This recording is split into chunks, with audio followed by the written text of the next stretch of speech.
Hello, happy Crimson Tuesday. Good evening. It's an art stream tonight, and then some more Mortville Manor. And I'm going to continue my interrogation of the suspects that are involved in the mysterious murder. But yeah, mostly today, it's just going to be an art stream. Um, Possibly getting a good handle on the this particular scene. I don't think it's going to take much longer before I'm finished it. Mousimus, good to see you. Yes, thank you, Mousimus, by the way. I was playing a bit with the display and audio for Mortville Manor. Speaking of audio, actually, I was actually thinking of upgrading my audio setup because I was thinking ahead to my Twitch anniversary about when I started streaming on Twitch, which is coming up, I guess. I think late March, early April. Go Mansama, good to see you. Hello, hello. And I was asking some other streamers. I was asking Fractal Mind Mike, and I was asking Cobra Commanda about where the mic setup is like and all that. And I was asking Dan, of course, too.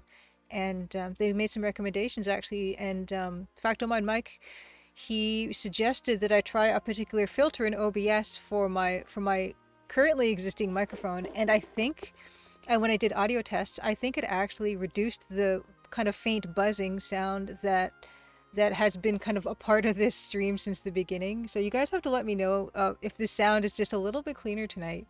And if so, then I might not get a new mic after all. Sakanako, good to see you. Happy Crimson Tuesday. Sakanako, these are dueling mochi makers. So these are every New Year's we make Japanese rice cakes that get steamed and pounded and kneaded in this wonderful machine that only gets pulled out once a year, and it dances in a most entrancing fashion. And I've liked sharing the last year's and the previous year's versions because for some reason I basically did the exact same video 2 years in a row. They're both like 10, 11 seconds, and they're both basically the same setup. So I thought, hey, why not throw those up there? Because I like them. I like seeing them. They make me happy. So, Beta Human CGM, good to see you. Happy Crimson Tuesday. Yeah, this piece I've worn it before. This is a piece that I made. I made this with these wonderful glass seed beads, and I strung this on wire and I plated it. So, uh, and there's some of those colors are getting keyed out. There's about 6 different colors, maybe 4 to 6 different colors. I can't remember. And I just I beaded it on these. I actually started out on cord, but I ended up transferring it onto this wire kind of thing. So it kind of stands up on its own. And because I saw in a store something that was kind of similar to this, and I thought, hey, I could probably do that myself. And it's kind of when you think that you're not really taking into account all the time it's going to take to figure it out and execute it, in which case I should have just bought the one I saw in the store. But no, this was a lot of fun to come up with, so thank you. I'm glad that you like it. Uh, oh, actually, yeah, was this... Oh, yeah, did I put this on wire? Yes, I did put this on wire. Yes, I did. But, yeah, I actually have a ton of EGA palette seed beads that I want to use a bead loom with. I just never got around to it because I've got a billion hobbies and not enough time to do them. And now I can't get this necklace back on. Ambersine, thank you so much for the resub. Fantastic. Happy Crimson Tuesday. Mr. Gel, howdy. Oh my gosh, a hype train. Fractal Mind Mike. Good day, good day, good day. Oh, Mouseman says, yeah, voice sounds very clean, a bit thinner. Oh, this necklace. A bit, a bit thinner, but easy to listen to. So yes, Fractal Mind Mike, I don't know if you just got here, but I was just telling everyone that I was asking you for mic recommendations, and you actually suggested that I use this particular noise suppression filter on OBS. And when I did the sound test, I did find that it was a lot cleaner sounding. There was less of that buzz happening. And Mouseman just said it sounds a bit thinner, but... Okay, Beta Human says there's a noticeable improvement in sound quality. So all I did was just apply this RNN sound filter that Fractal Mind Mike uses on his. Oh my gosh! And now the camera's out of out of focus. I was trying to put the necklace on so hard that I defocused the camera. So I'm gonna just. Oh, Fractal Mind Mike, thank you so much for the resub. And yes, Fractal Mind Mike also gave me some really good mic suggestions. But if this is kind of okay enough. Focus. I did not ask for camera recommendations. My gosh, what's going on? Hold on, hold on, hold on. Just, if I up the brightness, is that gonna help? Focus. Focus. This is the worst it's ever been. Um, Dr. McKillough, good to see you. Okay, sound is great for me. I usually have to use an external speaker to boost the volume, but I don't seem to need it now. This is all really, really good. Okay, we're back. Okay, no, that's really good. I'm really glad to hear that the sound is nicer for people. And all it took was that one. Okay, Gomansama also says stream sounds better. Fantastic. Okay, Fractal Mind Mike also says if it sounds a bit thinner, you can apply a bit of an EQ to bump the midtones up a bit too. Ooh. Yeah, Eating With, yeah, good to see you. By the way, Eating With, happy Crimson Tuesday. Volume sounds good. Camera wants to act out. Dan can probably help with the Vox EQ. Okay, I will keep a note of that. So I do sound a little bit thinner. But yeah, can I play with this on the fly? Will it let me? So what do I do here? Bit of EQ. So that would be another filter. Add 3-band equalizer. 3-band equalizer. Midtone. Boost midtone. Okay. Okay, we'll try that. How about that? I boosted midtone. Fantastic. Yes, yeah, we're back. Yeah, so my one concern about the RNN sound suppression was that it was going to eat my CPU alive and I would die, like, well, not me, but the stream. Too much. Okay. You got to start somewhere, right? Okay. Okay, how about that? Okay. Mousemaid says boost low and bass, but again, no need to fiddle. My Cosmic Boy 3. Cosmic Boy 3, happy Crimson Tuesday. Congratulations again on your launch of Tachyon Dreams 3. And if you want to drop a link in chat, that would be great. Oh my goodness, thank you so much for the bits. Fantastic. Okay. Oh, Mouse missed my... Okay, we're gonna try this one more time, you guys. We're gonna try it one more time. We're gonna fiddle with the mic one more time. I'm really happy that, yeah, the sound, just this one little tip that Fractal Mind Mike said about the filter is going to help. Okay, so we're going to put the mid down. We're going to boost the high and mid a little bit. Oh my gosh, thank you, Fractal Mind Mike, for gifting the sub to Cosmic Void 3. Fantastic. Wonderful, wonderful, wonderful. Okay, so there. That person went to too. Good to see you as well. Happy Crimson Tuesday. Yes, it's good to see you. Okay. Yeah, so Second Account also uses OBS's built-in noise reduction filter. Works good, I find, but default settings were way off from what they needed to be. Yeah, so that's what this bit of fiddling we're doing tonight is, and so let me know if this sounds good compared to what we had before. Ah, One Short Eye. Happy Crimson Tuesday to you as well. So of course, I have my One Short Eye shortcut there, the Nightbot link. If you guys don't know One Short Eye, and you love adventure games, you got to check out his channel. The documentaries on speedrunning adventure games, fantastic stuff. And also part of the Speedy Adventures community, which is also wonderful. They do these monthly challenge runs, so everyone can get involved in short runs and longer runs as well. And it's really good.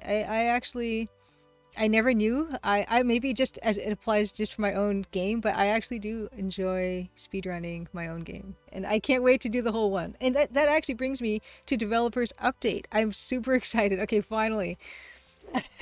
Finally I can say this. After barring any horrible mishaps in my victory lap testing of chapters 1 through 5, I'm finished chapters 1 through 5, finished testing chapters 1 through 5, and starting this week I am going to start working on chapter 6, the last gameplay chapter. I'm so excited about this. Oh my gosh, Fractal Mind Mike, holy cow, thank you so much for gifting a sub to One Short Eye. Thank you. Wonderful, wonderful, wonderful. Okay, good. Yes, I'm glad. Yeah, One Short Eye. Yeah, we just did some fiddling with the audio, and I'm so pleased. It's been a universal agreement, consensus that the audio is sounding better now, which is great. I might not buy a new mic after all. Just a Jeffy, good to see you as well. Happy Crimson Tuesday.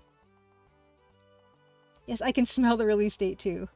It's so funny because it actually said on the Steam store page there was an actual release date that was like March or something. And when I saw that, I kind of panicked and I had to hide it again because it was not supposed to be March ever.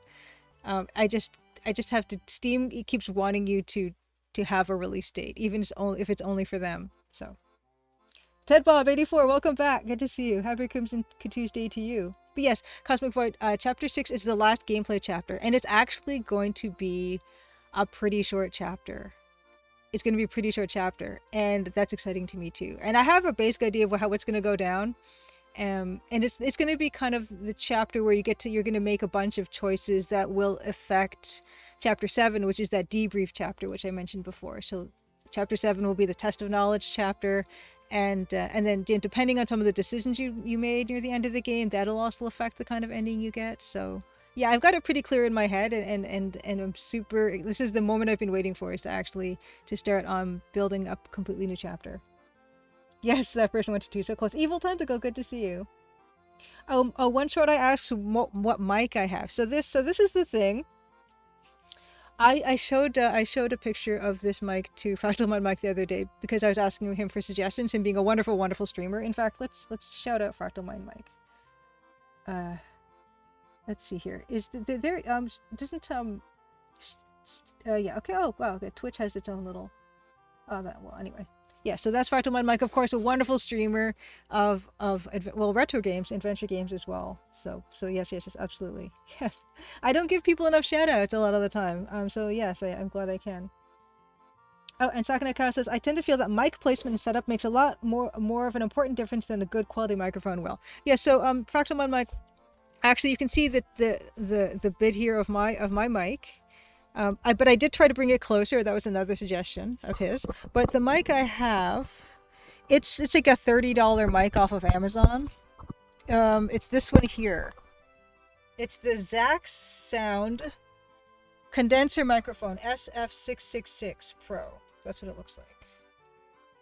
So, basically anything else I get would be an upgrade from that. But, I'm kind of like, if it's good enough, it's good enough. Yeah, put it in front of your face. Okay. Oh, I'll put it in front of my face. Okay. All right. This is it directly in front of my face, and I kind of made my voice a little lower now because it's right in front of my face. So I wonder how that sounds or what. But yeah, usually what I would do is I would speak a little louder if it wasn't directly in front of my face. This is as clear as it's going to get because this is the front of it. So that is that.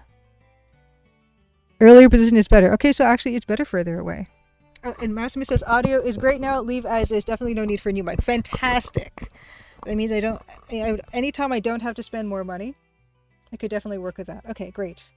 Great. And Sakanaka says, like a quality mic does have a real effect, but poor setup will make any mic sound bad. This is also very true. Okay, yeah, you'd need to adjust levels for it to be that close. I'm not planning on having my mic be that close because I like the Fractal Mind mic and the Cobra Commanda school of it where the mic is just off camera, you don't see it, and so that's kind of how I prefer it to be. So I'll keep it close. You can see the edge of this here. It's my homemade pop filter. The homemade pop filter made out of black pantyhose stretched across a wire coat hanger is what I've done.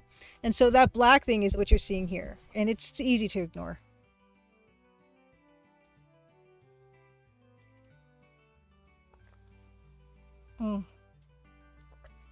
Archum Havoc, good to see you. Happy Crimson Tuesday. Oh yeah, homemade pop. Yes, I did the homemade pop filter thing. And it's, it seems to be working kind of okay. So. Yeah. And Fractal Mind Mike, yeah, you did mention this. You don't really even know if I do need this pop filter bit. Like how often am I spitting words directly at the mic? I am not often spitting words directly into the mic, but it's been here, and it's kind of it seems fine, and it means I don't have to look at the mic too. TV Prime, good to see you as well. Good evening. Good evening. Yes, audio is very fiddly. I don't like dealing with the audio stuff. It's always a bit of a an inconvenience. But yeah, so that's the developer update. We're starting so tonight I will finish my victory lap of all the chapters, just to play a quick playthrough to make sure I didn't horribly break anything. But yeah, everything seems to be working pretty well. And then I will start working on chapter 6. Other updates I have. Let's turn off. Oops, that's not what I want to turn off. Let's turn off the chroma key for a second. I have Update on the cross stitch, so that's coming along slowly but surely. I'm just filling in this wall here. So that's kind of a nice thing. So that's the cross stitch update.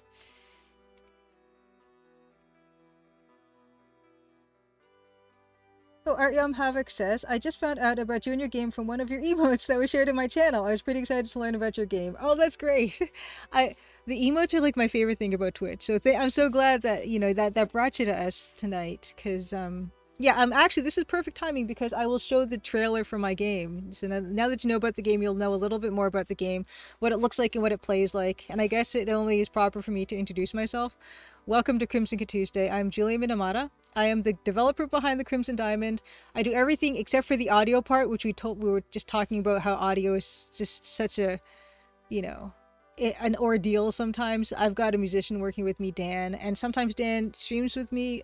We'll compose a track for the Crimson Diamond live on stream, but often it's me doing art for the game. But important to note, I will not do any spoilers when I'm working on the game art here. So no worries about having anything about the game spoiled here. All I'm doing on art streams is I'm updating the introductory sequence art that you can already find in the demo right now. It's some of the introductory sequence art looks a little bit rough, so that's what we're going to be working on. So nothing gets revealed here. These people here, some of these people have been around since I started streaming. It's been almost 3 years, I think, and they don't know anything more about the game besides what's in the demo for the most part. Maybe I've let one or two small things slip, I think, but I would say I've been pretty good about keeping my secrets.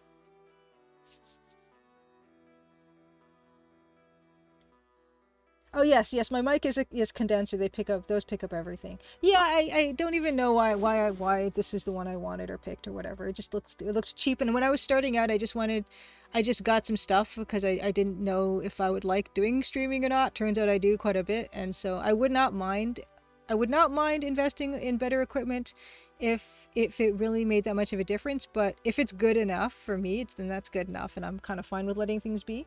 But yeah, I will play the trailer. This is the trailer, and it was actually put together by Dan as well. Dan does a little bit of light video editing sometimes on the side. But this goes out to Judith Butler's lover. Hopefully we can see them again soon. So here we go. Let me put this up. Crimson, Ontario was once a prosperous, lively mining town. But that was a long time ago. Now it's quiet, nearly deserted, and some folks aim to keep it that way. Nancy Maple is an aspiring mineralogist assigned to follow the trail of a dazzling diamond. An intriguing cast of characters has converged under one roof, each meaning to get their own way. Or else. Will Nancy untangle the mysteries and machinations before it's too late? Will the sleepy town of Crimson shine once more? Find out in The Crimson Diamond, an upcoming adventure game by Julia Minamata. The Crimson Diamond demo is available on Steam and itch.io for Windows PC and Mac OS. Okay, and just catching up on chat, Fractal Mind Mike said, Dr. CDCS streamed the demo the other day, the Crimson Diamond demo. I think he loved it. How did I miss that? Oh my gosh, I feel so bad that I missed it. I'm gonna go have to catch the VOD because that is all valuable playtesting information. And every opportunity I try to watch every playthrough. And I try to show up too if I can, make the times. Oh, and Fractal Mind Mike also says, I think Amberzine Zero first told me about your game, Julia. But I actually heard it before when Dan was on a podcast talking about MT32 and synths. That's awesome. It's always nice. I always like to ask people where they've heard about the game from. Because yeah, I like to know because I try to get the word out in so many different places. It's always nice to know what was the most effective. So I don't know if anyone in chat wants to chime in on how you first learned about the game, but yeah, that stuff is super useful information. There's TV Prom. Yes, I'm going to apply to put it on GOG as well. So yeah, it's going to be on Steam, itch.io, and GOG if they will have me. Mastodon. Dr. Tufflon, good to see you. Oh, Dr. CDCS, good as well. Oh my gosh, okay, shout out. Shout out to Dr. CDCS. Thank you so much for playing the demo. And I'm gonna have to watch it, like I said. Oh, music back on. Thank you, thank you, thank you. I forget everything. Okay, wonderful, wonderful, wonderful. Okay, so you heard about the game Dr. Teflon from Mastodon. Gotcha. Okay. Yeah, GOG are kind of picky. They didn't want the demo, my demo. So that made me a little sad, but I guess they're not really into putting demos up too much is what I hear. At least that's what I tell myself. Okay, so that's that. Oh, another thing, another bit of news before we get into the art stuff is I mentioned before that there's a few things I mentioned before. So in spring of 2020, the Crimson Diamond was a finalist in the Ubisoft Toronto Indie Series, which is I think they have 10 finalist studios that competed for like a $50,000 prize, grand prize. I think the runner-up prize is $25,000, and I did not win, but it was really cool to get to pitch my game in front of some Ubisoft executives. And overall, it was a really nice experience. Pre-COVID, there was freshly made donuts with chocolate glaze that was all freshly done there, and I probably ate 3 of them when I was there. And I keep repeating and repeating and repeating myself about those donuts, but I think about them a lot. But yes, so the Ubisoft Indie Series. So speaking of the Ubisoft Indie Series, the finalists were announced just this, was it maybe last week or week before? But one of the finalists is Strange Dungeon, which is the game I worked on with my friend Elia. That has not come out yet. But I did some art for that game. I learned some Blender. I learned some Clip Studio Paint for that. And it's really exciting that his game and his project is one of the finalists for 2023. So very, very exciting news. Congratulations to Strange Dungeon and Elia. And speaking of also Strange Dungeon, another piece of exciting Strange Dungeon news that I found out about today is that the musician on Strange Dungeon, Dean, and I think it's pronounced Xenos, Tzenos, Dean, our friend Dean. So Dean and me and Ilya, we all went to school together for college, and Dean was just nominated for a Juno Award for his band Odonis, and it was for the, I don't know, the category was electrical synth music or something, and so that's really exciting for Dean, and I'm really happy for him for that, because I know that he's been doing band stuff and touring in the States for years and years and years. So it's kind of awesome that this Juno nominated now musician is doing the music for Strange Dungeon too. Yeah, it's super super super exciting. And here I go. One Short Eye mentioned the exact date of, I guess this is the American way of dating things. So this is month first, right? So July 2nd, 2019. You learned about the Crimson Diamond because Chuck Grody posted a link to Pushing Up Rose's video about it on the Speedy Adventures Discord. I love how specific and how exact you are with that detail, One Short Eye. Wonderful. Okay, and Dr. CDCS says, yeah, I did stream on Sunday about games made by people I knew who popped in Twitch chat. I definitely wanted to check out the Crimson Diamond on that. So many people were excited to watch it, and we're looking forward to it. Oh, that's amazing, Dr. CDCS. Thank you so much. That honestly, that stuff makes me super excited to know that people are playing the game, talking about the game and stuff on Twitch. Back on my mic. I want to order you some launch donuts for your game launch, Julia. Oh my gosh, these, it's like they made them there. Or so, I don't know what happened. It's just amazing. It was amazing. Oh. Oh wow. Oh, did TV Prime, I did not know that existed. So TV Prime just put a link saying that someone wishlisted the game on GOG. There's a wishlist games. Okay, so there's a link. I need to visit this link. Oh my gosh. Okay, I didn't That's wonderful. Okay, I didn't know about this. So yes, if you want to see the Crimson Diamond on GOG, apparently there's a link where you can wishlist or request to be able to wishlist that, which, yeah, that's awesome. And it's funny because I did know about the existence of that feature in GOG because I think there was a vote like that for having Cruise for a Corpse available in GOG, and I think I did vote for that. Oh my gosh, yes. Okay, so yes, Fractal Mind Mike, there is a Speedy Adventures Discord, and I'm sure One Short Eye or someone else here quickly can put an invite link for you as well. Launch Mochi would be more appropriate. Thank you guys. Yeah, I didn't. I'll have to vote for that myself now.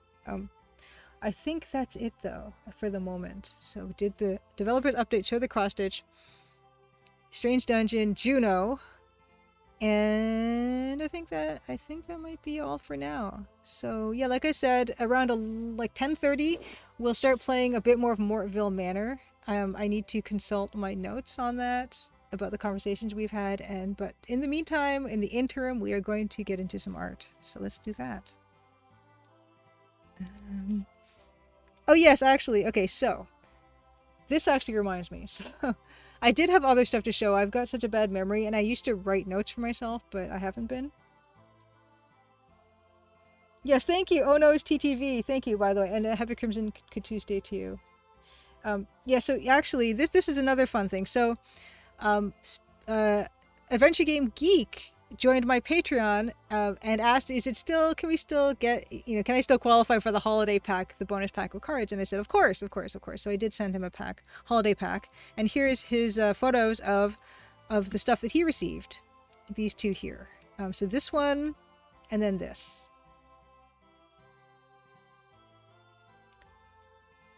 So, so this actually, I don't even think I showed you guys the inside of the card, but yeah. So this is what Adventure Game Geek shared on Twitter earlier today or the other day.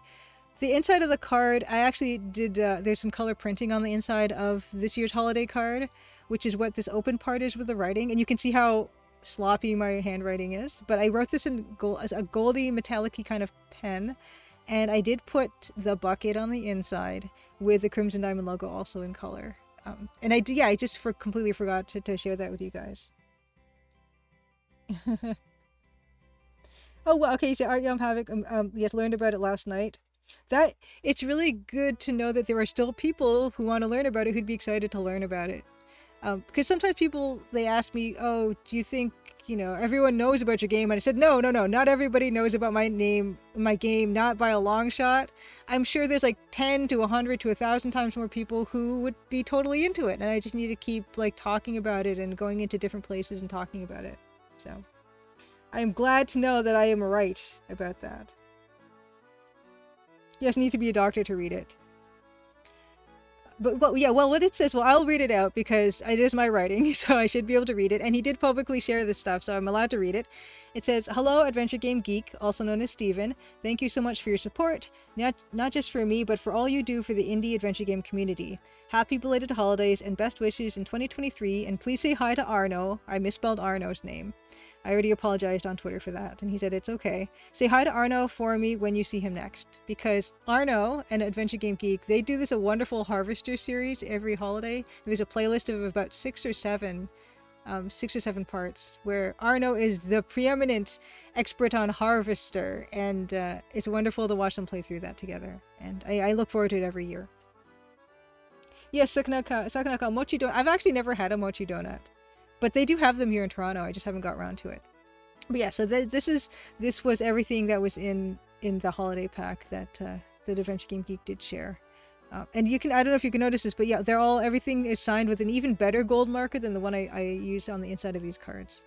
So there's that thing. Go Leafs, go. Yes, Dr. I'm not really a sports person, but yes, I understand the sentiment. And this is another thing I did want to show. So also on Twitter, someone did share that they bought from my Fourth Wall store, which I can probably, there should be like a Nightbot link for that. Yes, okay. So that is I have a merch store on Fourth Wall, and one of the pieces of merch is like a desk pad, which is basically like a giant mouse pad. And this person bought one and was so nice to share this on Twitter, what it looks like. And I think they did a really good job of reproducing the EGA color palette here. So this is actually something I was thinking of buying for myself as a sample. And also another thing, before we get down to the last thing, is I had a lot of fun over the weekend designing some more merch, Crimson Diamond merch, and I designed this embroidered baseball cap, and I think I'm gonna order one because it's just silly. And I have a version of this where there's only one Nancy head, but because the embroidery area is wide across like this, I wanted to maximize the amount of embroidery I would get, so that's why there's the three 3 heads, and there is one version of this where they're all 3 the same head, and I thought that's not really that fun. So I've got 3 different Nancy heads. Yeah, Goldman Sum. I've been very pleased so far with how things print out on Fourth Wall. I still have to order some samples. So when you sign up for Fourth Wall, you get a $50 sample credit. So that means you get to order $50 worth of stuff and get it sent to you to see what it looks like. And I have yet to take advantage of that, but I do want to do it. I do want to order some of this stuff. That's another reason why I was designing stuff on the weekend. I want to order this baseball cap and wear for you guys on stream and show you what the embroidery looks like. Nancy's a Hydra, exactly. So these are her 3 heads here.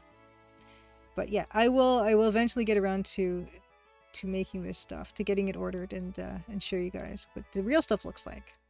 And of course, this brings us to some EGA pirates from Secret of Monkey Island, one of my favorite adventure games. These were by Steve Purcell.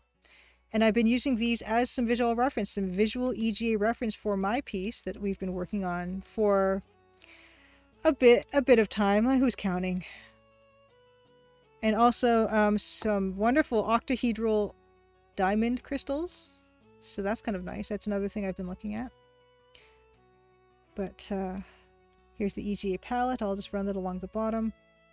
But isn't this marvelous that diamonds can look like this? And I love this, the way they look naturally. It's kind of a wonderful, wonderful, wonderful shape. And I do want one.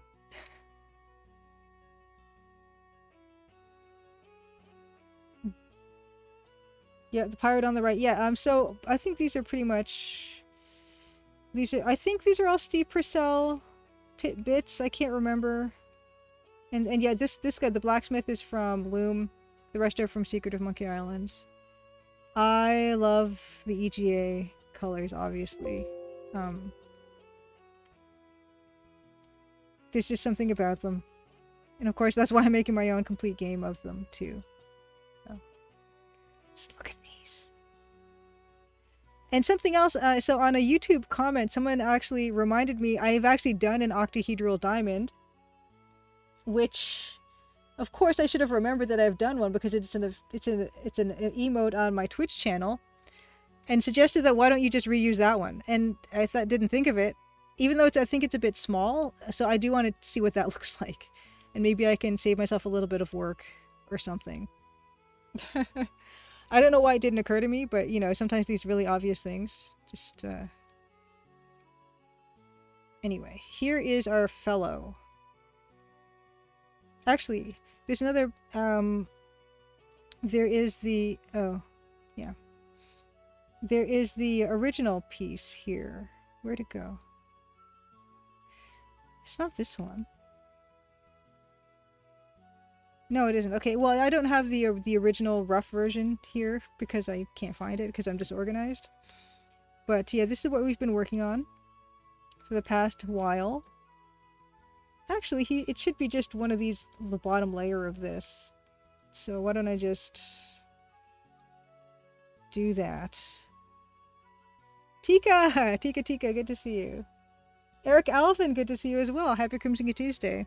How is the game dev going? Yes, Eric Alvin, I'm super excited because I was just telling these folks that I'm going to start working on the final gameplay chapter of the Crimson Diamond this week.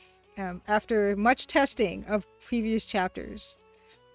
So here is, so if you were to download and play the current version of the demo, you'll find this fellow, which has its own charm, to be sure. Like, I do like the sketchy version. They tend to have a lot of energy and looseness that the finals lack.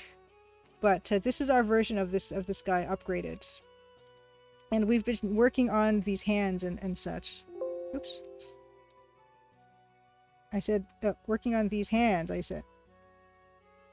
Oh, wait, no. The whole group. Oh, take off auto select. Okay, yeah, so here's the hand. It looks kind of jaggedy right now. It didn't look this jaggedy, but I decided I wanted to rotate it a bit. So this is what it did look like before.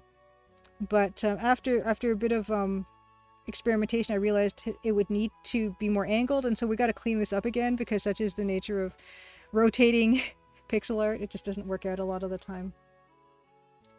But yes, game dev is going well. Game dev is going. I'm really excited about doing another chapter, starting another chapter.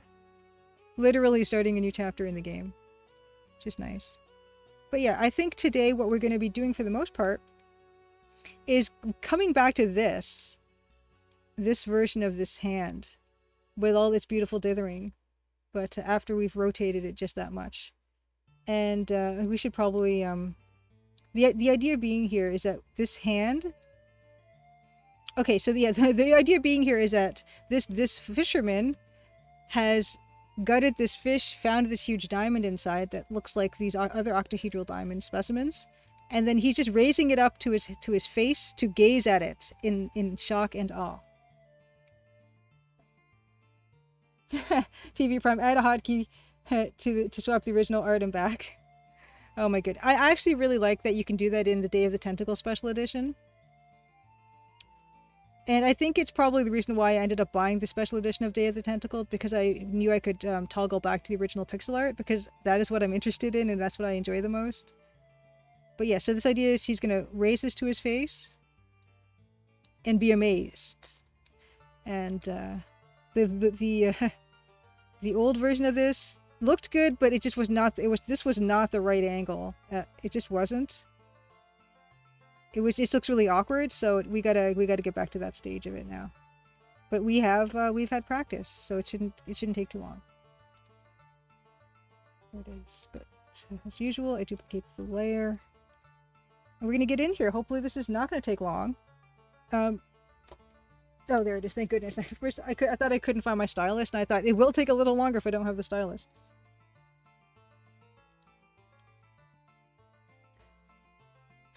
Dr. CDCS says, if you rotated that second hand and put both hands side by side, he'd have two.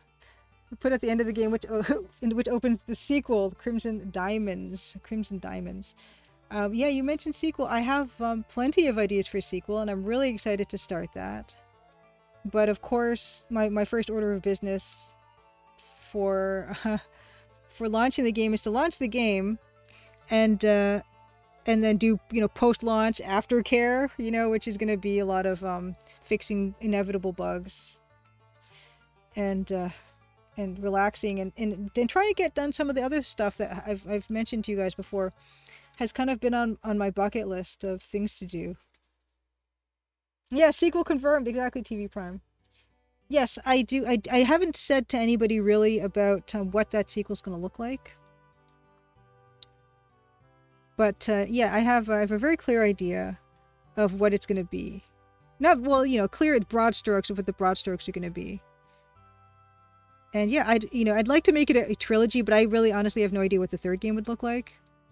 But yes, the second game, yes, very, very, very clear idea of what I want that to be. Of course, I say that now, who knows what it will look like, but at least I have somewhere to start from.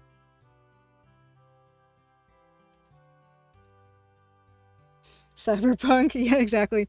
The year is, so this was 1914. The year is 2077, as it usually is for whatever reason. Nancy's an information broker, or she downloads everything into her head, etc. Yes. Open world, yes, Eric Alvin. Open world, action RPG, HD sequel confirmed for the PS6. Oh man, it's going to take me longer than 2 years, I'm pretty sure, to do the next one. Even though I always say that, the sequel will take me less time because, now I've gotten kind of all the interface stuff figured out that I want to figure out. And it's not going to, I don't have to remake, what did they say? You don't have to reinvent the wheel. But who knows how long it's going to take. But I'd like to think I've learned everything that I need to in order to accomplish my goals now, because a lot of the time when developing this game, which is my first game, of course, is how to do the game, how to make the game.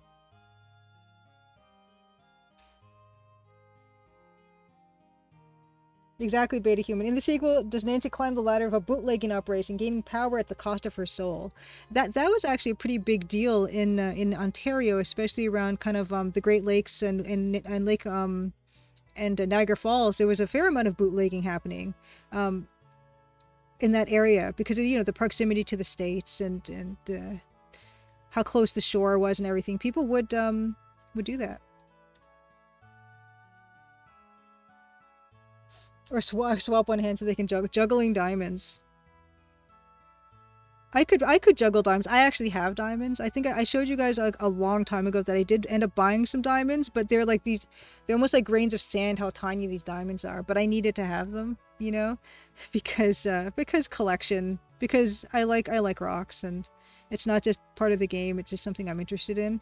So I do have teeny tiny little bits of diamonds. And when you look at them under a jeweler's loupe, which I do have, they're spectacular. They're really beautiful.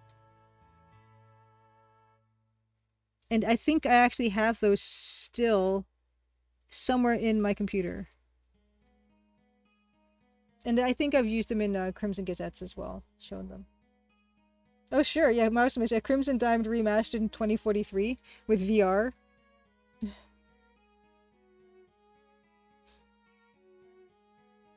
Well, Beta Human, this is true. Sometimes you do need that custom wheel.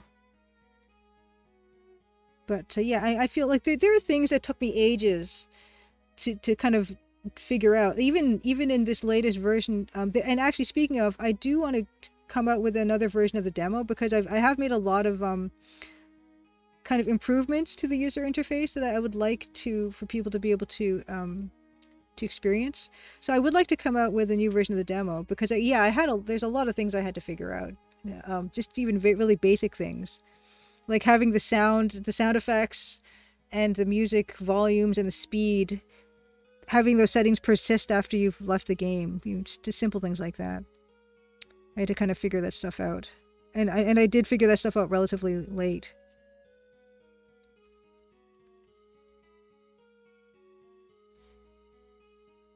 Oh, Eating with, yeah, that's a really good. I should have thought of that actually. Yeah, if one wants a game about bootlegging, perhaps one should play Empire of Sin, another game Dan Polakar has created music for. Yes, so Dan Polakar, of course, the musician on Crimson Diamond, who did work with Romero Games on Empire of Sin, which is out.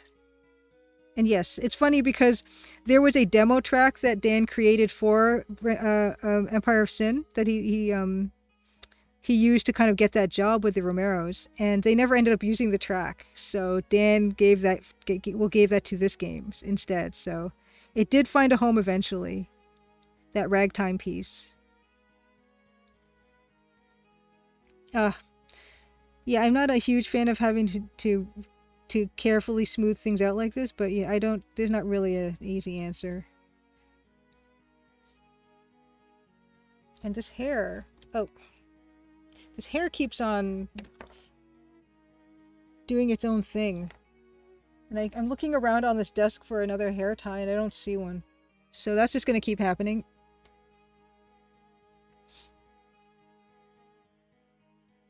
Oh, okay, so Fractal Mud notes that the sound is very good, not lagging at all. Camera is sometimes. I don't think it's just... I have noticed there's a bit of lag on the camera.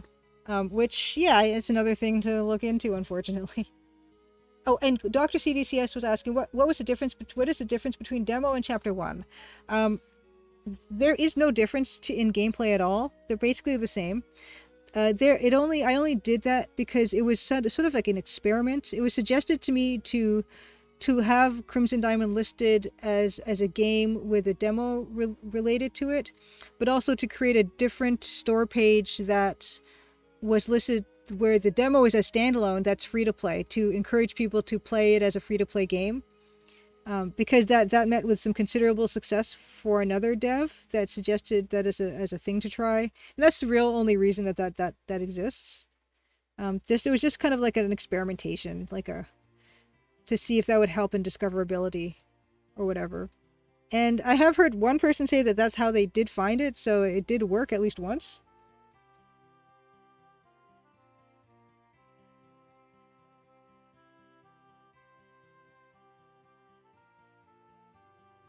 Oh yeah, and yeah, Mousimus, yeah, as Mousimus says, Photoshop is a big RAM hog.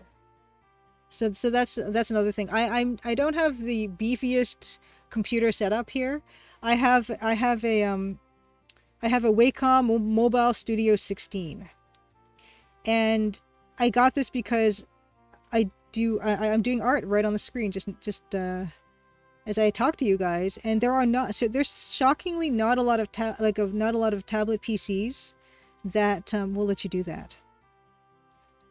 I used to have I still have it actually, and I've been using it more and more recently. A Microsoft Surface Pro 2 has Wacom drivers, and I love that thing. And it means I can, it's a Windows machine, so I can work on Adventure Game Studio and Photoshop with it and draw and everything. But yeah, a lot of the new PCs, including like the Microsoft Book, Surface Book and stuff like that, they can't draw. You can't draw on them. It's impossible.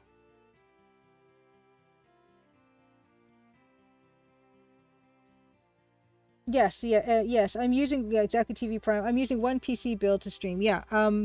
So yes, I used to stream when I first started out. I was streaming from the Microsoft Surface Pro 2, and that was pretty difficult. But so this was an upgrade, a mild upgrade for streaming, and also an upgrade for doing the art stuff as well.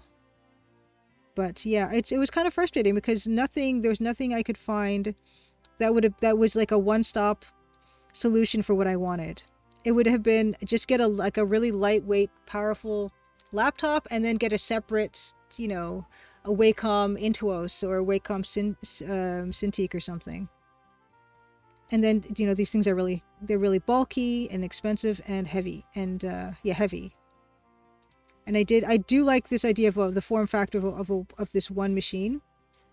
Although I don't know if I was going to do it again eventually when I inevitably have to upgrade, if I'm going to go that route again.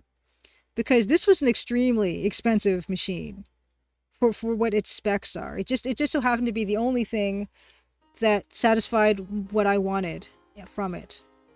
And what really helped me to buy this machine for myself was I got a grant, a Pixels, a Montreal. It's their Montreal-based foundation, Pixels is, and it was their BIPOC grant. So that's Black, Indigenous, Person of Color grant.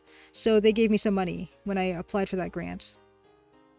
Which, this thing would have really, I might have thought about getting some other solution otherwise.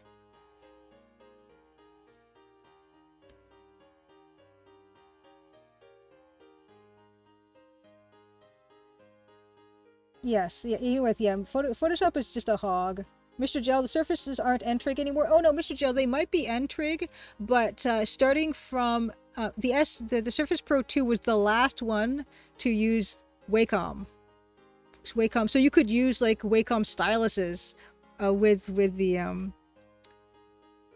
the Surface Pro 2, which I did do, and still do to this day. It's really, really wonderful. But yeah, I actually way back when I was streaming this, so anyone who remembers, oh no, this is the wrong color. I did try a Microsoft Surface Book 3, but the lag on the stylus was it was completely impossible to draw with that thing. And I don't like being negative, but yeah, it's very disappointing that it's a real step down in performance from what they had generations ago. It's almost unbelievable. But I guess not a lot of people were using it for the ways I was using it, which was I need something where I can do pixel art, but I can also do digital painting and everything. So that what that needs is a certain amount of precision and sensitivity, which it just did not have anymore. And I ended up having to just return everything, which was just a big hassle.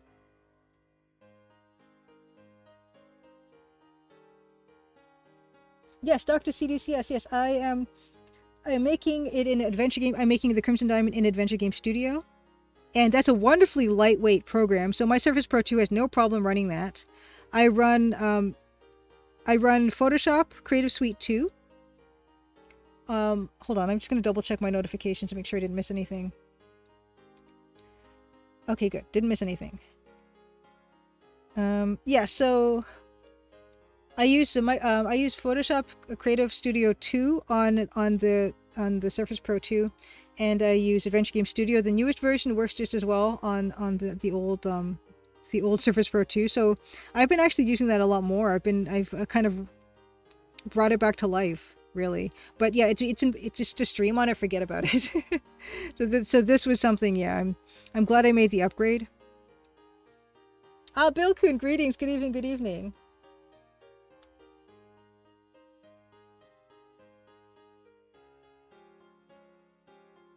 Yes, TV Prime. Yes, yeah, the Surface Pro 2 runs Scum VM. It's wonderful. It's a wonderful machine. I know Bill Kuhn has a Surface Pro 2 that he enjoys very much as well. That actually reminds me, Bill Kuhn. I know that one of your complaints about the Surface Pro 2 was that the keyboards, it comes with a little bit flimsy, and the keys don't have a really nice feel to them.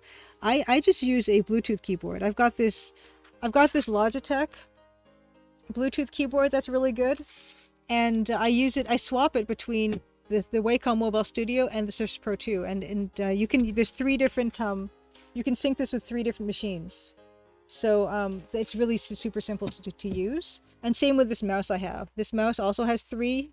You can sync it with three different machines. So I sync it to the Surface Pro 2, and I sync it to the Wacom Mobile Studio. So. Oh, Mr. Gel said Wacom let some of its patents lapse. I'm glad to see that paying off for interop. Oh, wow. No, it's always nice to know that other companies can use some of this the tech. As much as I like Wacom, they're very expensive, right? And if someone else can come up with something that's equivalent and much cheaper, I'm really interested in that. But yeah, Wacom has been an industry standard, probably for a really good reason. But yeah, not cheap. But I wish they didn't end their partnership or whatever they were doing with Microsoft. Just a huge shame. It's a real step down. I won't buy a Microsoft tablet PC like that again until they change the tech.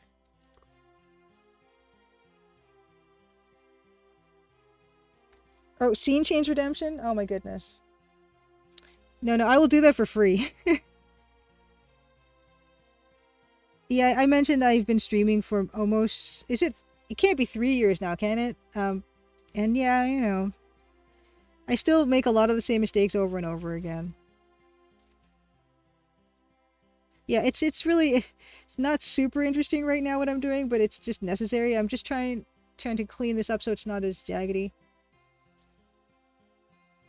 Okay, yes. Oh, Bilkin, yes. You have the triple Bluetooth keyboard with the same brand. It helps a lot. Okay, yes. I love this keyboard, and I know that the keys are round, which is strange. But I definitely have gotten used to them, and it does not slow me down in typing.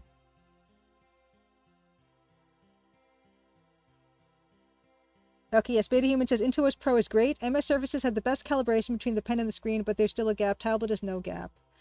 Intuos Pro. Is that one? Yeah, it's just the peripheral, right? It doesn't. It's not the screen one. Yeah, it's a real shame about the Surfaces for me. Oh my gosh. Okay, May 2020. Woof, woof. Yes, yeah. Time flows, especially during Yeah, I know. Yeah, it's because I was looking at when I started streaming.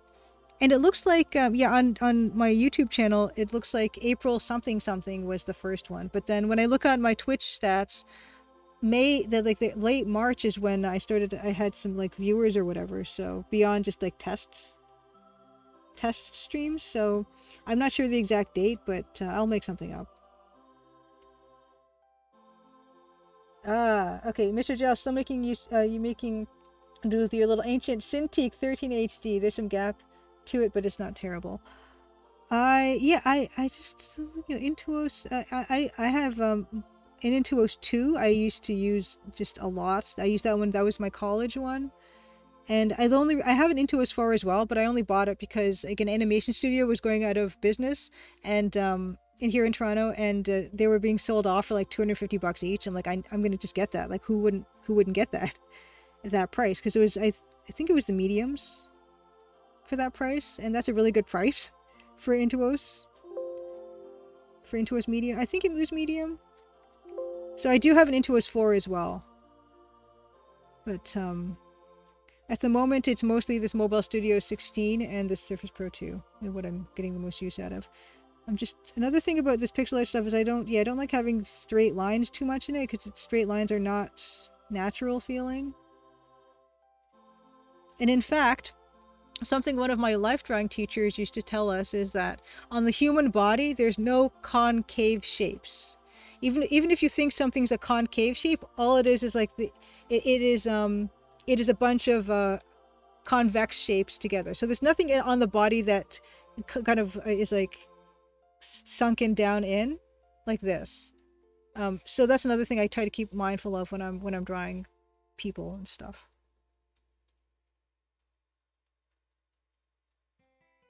Yes, yeah, March and May can be confusing. Slat Studio, good to see you.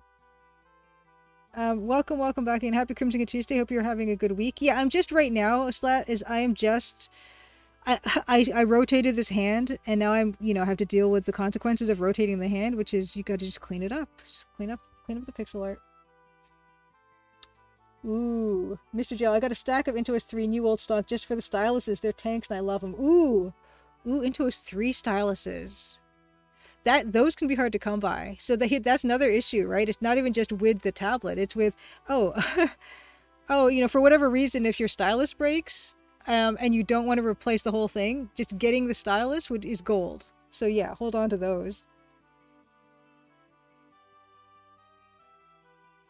No, yeah, even honestly, Bill, even with an armpit, it's not what it is it's it's like shapes that connect to other shapes, right? So it's like it's convex shapes that then connect. So hold on, I will demonstrate.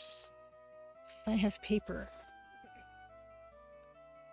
Paper. Okay, I'm gonna get this piece of paper. I will demonstrate. Hold on, let's go to Big Julia. Control tab. Okay, so oh, that's not Big Julia. This is big. Okay, so for an armpit, I just show my own armpit. Would that just be easier? No one wants to see my armpit. Let's see. Okay, well maybe eye socket, but oh, you don't see an eye socket on like a living person. Okay, so so for armpits, okay, what you're seeing.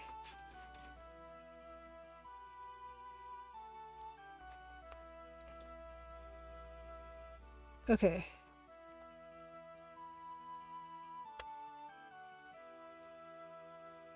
Okay, so what you're seeing in an armpit, right? What you're seeing is this shape and that shape. Like this. So there's nothing that goes like this. There's nothing that goes like this shape. Everything is just collection of shapes that do this. Which can look concave, but it's not. Is it kind of strange? Is it kind of strange to think that? And the round depression in front of collarbone. Not a good day to wear this necklace. It's kind of everything's fleshy, right? I mean, it's almost like if you think of us like plush, like plushies, like you're not gonna find anything on a plushie that's a concave shape, just because the way that we're kind of all soft and fleshy on the outside. So a collarbone, that depression.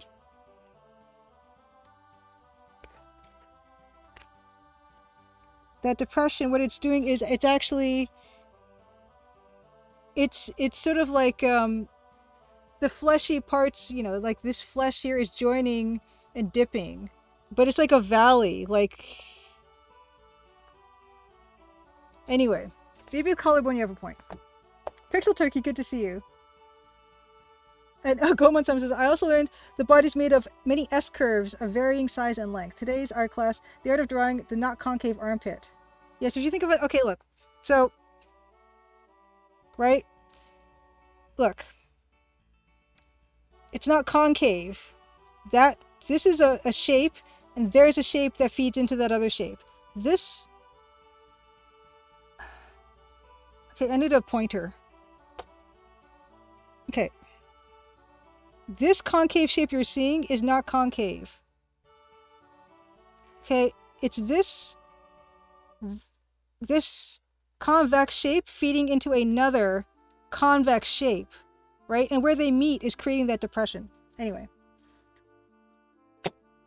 That is that. That is the art lesson for today. of course, like when you're drawing cartoons and stuff, and what you're doing, if you're doing a cartoon and you want to simplify something, and if you want to just create a sense of movement, yeah, of course, you can do whatever you want. Like you can just make concave shapes for, but if you want to do something that is a real organic thing, like us, which are flesh covered and stuff, then it's a nice thing to keep in mind. Although you certainly don't have to like hold yourself to it. Um, and a lot of times when you're simplifying movements, what you're doing is you're going to want to have those arcs and everything expressed. But then if you're going to create something that looks kind of like a person or real, you know, the idea would be that this idea of an awareness of what the body is composed of. Yeah, the arm, whatever. It's better when you have visual cues. Okay. Yeah, even when you stand perfectly upright, spine makes a long S. Yes, exactly. So concave is like a dome is convex, right? On the top of a dome is convex, like it's bulging outward. Concave is when, you know, it's like the opposite side of convex. Concave is like a sunken part.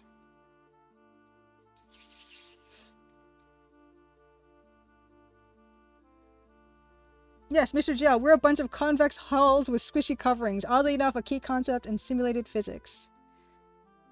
Concave is, yeah, shape of a cave. A convex is the shape of a, I don't know what, but yeah. Yeah, so yeah, as I mentioned, speaking of that, there is this line here now that I've rotated it where there's a straight line here on that finger, and what I want to do is I don't want to have too many straight lines here because it ends up looking not organic, right? It kind of makes it look too linear, too straight. And that can be something, you know, to think about also in pixel art, especially like low resolution pixel art. It can be hard not to have things that are too straight. His convex has the shape of a vex. Yeah, we're actually a bunch of triangles rendered in a Voodoo video card. Yeah.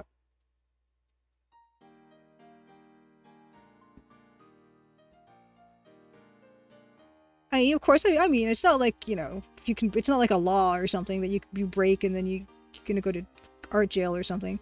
I'm sure in here I've probably done some concave shapes, right? But for the most part, like here, there's this part. Well, it's kind of, you know, it's still kind of fleshy.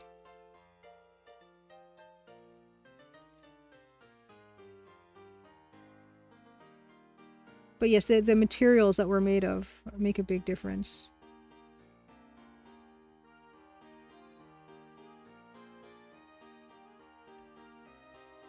I mean, we're very, you know, we're very squishy, and also when you think about it, our skin actually shifts over our bodies like a lot more than you'd expect. Like if you have like a mole on your you know, your skin here, you can move it across by at least a couple of inches either way, right? Without even disturbing yourself too much. It's a very interesting thing to think about sometimes.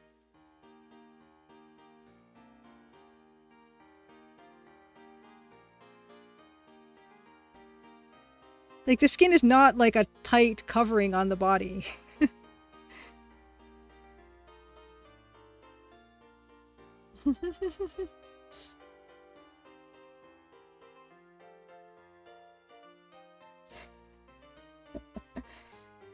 Hey, Pascal Bros, good to see you. Happy Crimson Tuesday. Yeah, no straight line. No one has any straight lines. No one has any straight lines.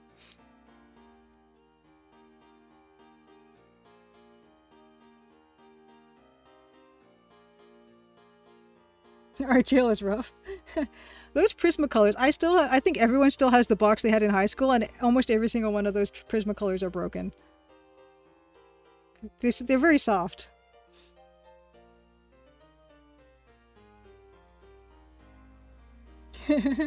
Yes, Eric Alvin. Our skin moves if you're covered in flesh like us. Things are not alien, totally human, says Stare. Yeah, we're all squishy aliens. Game Dev Jeff, good to see you. Oh my gosh, thank you for gifting the sub. Wonderful, wonderful. Lovely to see you. Yes, yeah, Bilkun, yeah, skin and flesh is not only elastic that it can flex and avoid rupture, but self-monitoring and self-healing. Nothing humans have made can really do that. Self-healing, there's some self-healing plastic stuff that they're, trying to do that I find really interesting. Or yeah, like, yeah, they have like self-healing cutting boards, but I don't know if those are all they're cut out to be. No pun intended. The skin is amazing, and like it's different thicknesses in different places of your body. Like, skin on your face is much thinner, but your elbow is very tough. You can actually pinch your elbow really hard, it's just about as hard as you want, and you're basically not going to feel anything. um but of course, other parts of the skin is extremely thin and fragile. And if you really want to think about it, like, our brains are kind of like run by electric impulses. So it's a freaky thing to think about that, right? It's just, and your heart as well, right? Run by electric impulses. Um, it's unsettling to think about, really, what goes on in there. Yay, wonderful. Yes, I'm glad. Yes, Dr. CDCS enjoyed the array of emojis.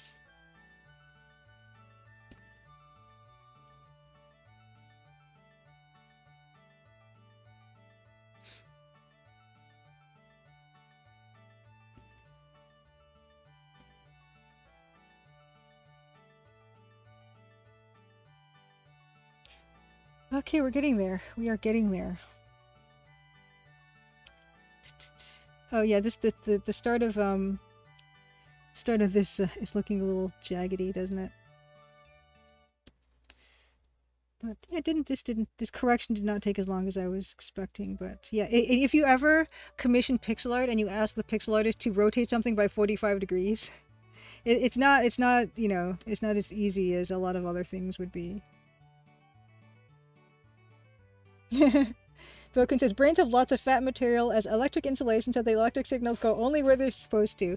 There's something else. If you guys have ever seen the consistency of a fresh brain, it's like creme caramel. It's unsettlingly squishy. It's very soft. So be very careful with your heads. Concussions and stuff are serious business.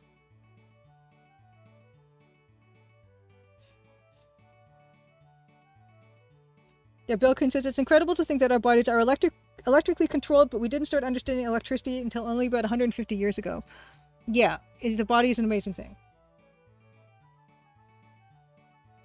Yes, last video. When they ask you to rotate the image 45 degrees, just ask them to tilt their head. Yeah, just tilt the monitor 45 degrees. Game dev. Oh yeah, I deal with fresh brains all the time. And one short I asks if I often see fresh brains. No, but it's like for educational purposes. So we did a lot of well, not a lot, but some anatomy and physiology. Learn in art school and stuff. And we actually once went to the University of Toronto. They have this lab of display stuff. I forget what it was called, but basically what it boiled down to was a bunch of stuff in formaldehyde and jars, in glass jars, and you could see all kinds of stuff there. You could see a human head that was chopped completely in half. It was very educational. And you could find teratomas, which are the kind of irregular, like cells that suddenly think they should be teeth when they really shouldn't be teeth, or hair in parts of the body where they shouldn't be. Those are interesting. And as well, I think for that class, we actually did kind of see a cadaver, but it was super like beef jerky like. It was very dried out, so not fresh. But yeah, you can see any number of things. That's part of the enrichment of arts education, you guys. And I've mentioned this before, but the most unsettling thing about the head in the jar was that the formaldehyde needed to be topped up, and so the top of his head was kind of above the formaldehyde, and I did not like that at all.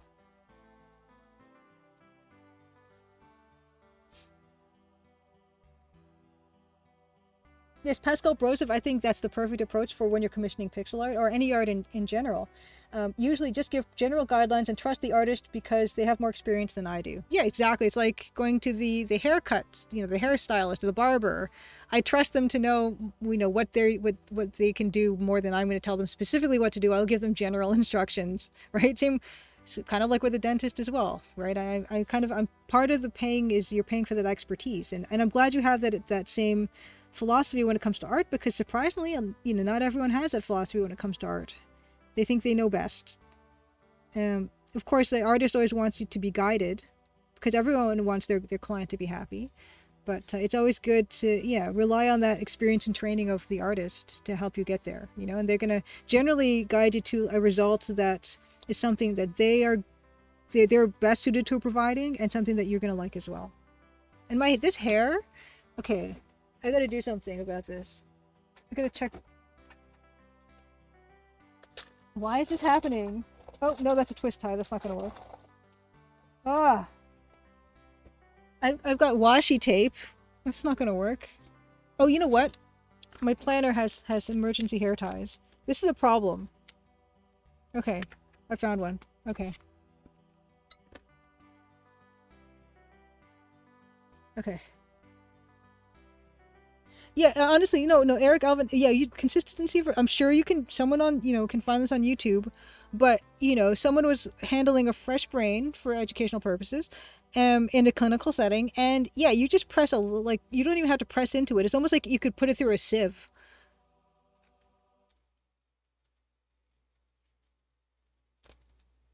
Well, TV Prime. It's funny you mentioned, TV Prime says heads cut in half. That means most horror movies are educational. It's funny because there's stuff like Clive Barker's Hellraiser, which it seems like he's really into the anatomy of what he's showing, and in that way it was actually fascinating to see. I mean, it did look kind of gross, the way he was showing stuff, but I think I mean some of those things, if they're done well, they can be kind of accurate. But usually they're done in, the context is kind of horrifying.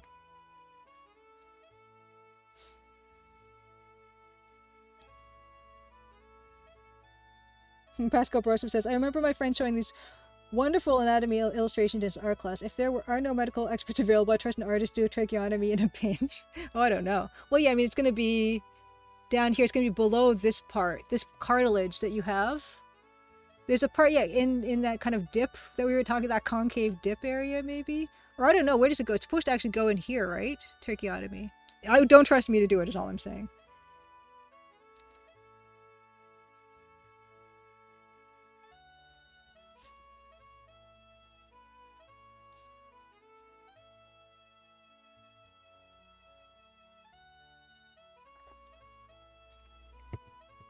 Eating with, when the request for revision, when it says art piece with more pop and wow.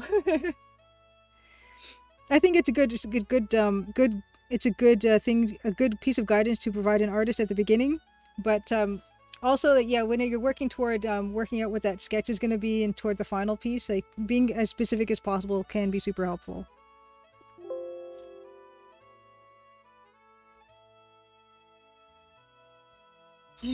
Hair ties and guitar picks, all over the place.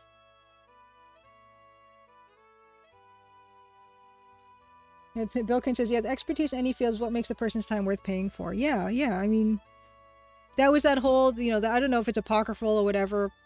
Was it Picasso who someone asked him to draw a sketch on a napkin, and he did it, and he said that'll be $25,000 or however much, and that person said, well, it's just a sketch on a napkin. It's not worth anything. And Picasso or whoever said, well, what you're paying for is all my years of experience and training.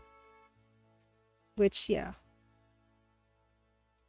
it's a good thing to think about. I mean, just like with any kind of profession that requires a lot of time and discipline and training and education. Well, not education, but just training, I would say. It's that is part of it. But artists are really good at not valuing themselves high enough, and I'm guilty of that as anybody, really. The hardest part about being an artist is quoting on things. So this is not. I mean, when I get into the dithering, all of a sudden it comes alive for me. So I'm really looking forward to getting into that just real soon.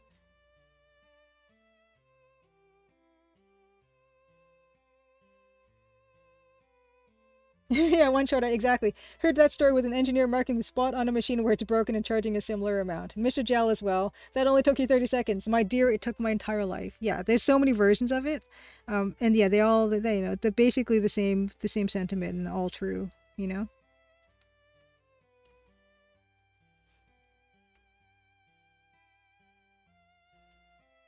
Yes, yeah, I'm good. Yeah, I'm glad you find the hand more natural at the bottom slat because yeah, that's the benefit of using reference, right? Because yeah, the body has all these different hinges, right, and ways of moving that are fairly, you know, people will tend to make the same movement, and so if it doesn't read as that movement, then people think it looks awkward.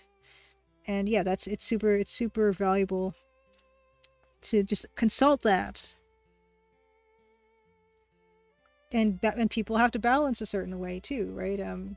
It's the body when moving is a constant. It's a constant symphony of balancing and unbalancing yourself. Like to walk is extremely complex because what you're doing is you're throwing yourself off balance and then catching yourself. And of course, we've all become super accustomed to it. But yeah, you watch any kid trying to learn how to walk, and it's extremely challenging. So what they're doing is is a very intensive in terms of coordination. And yeah, and just nowadays, our robots are able to figure that stuff out. Okay, so yeah, I'm gonna make this a little bit darker, I think. But yeah, I'm gonna get in. Oops, wrong color. I'm gonna get in here. I'm gonna start doing that yummy dithering. Actually, I can probably need to pull this across more.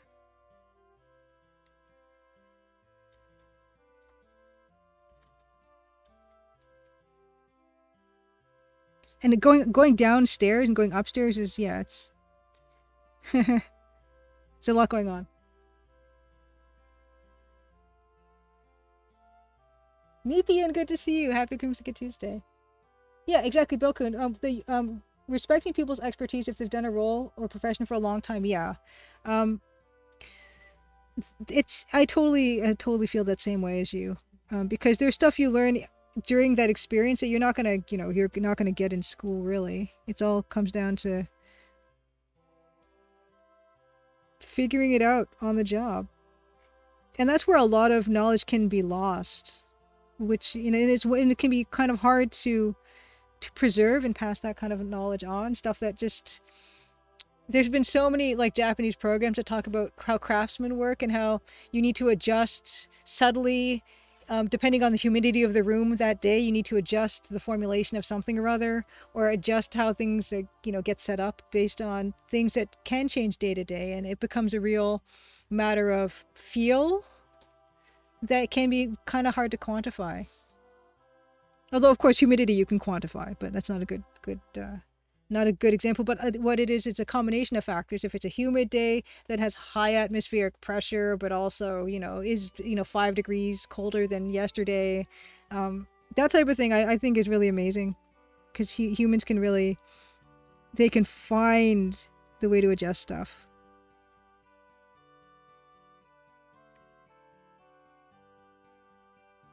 This dithering is life. Dithering is pixel life. I'm gonna get into that now because I can always oh boy. Yeah, that's gonna need to go. Oh no, you know what I did? Why did I do that? So okay, well we're gonna get rid of those. Those are not gonna be any good because I actually rotated the dither and that's just a mess. Delete.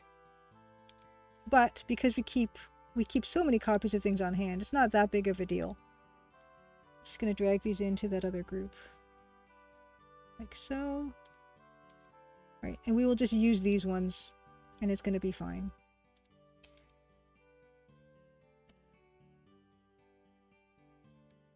Let's move that down so it's kind of in the right area.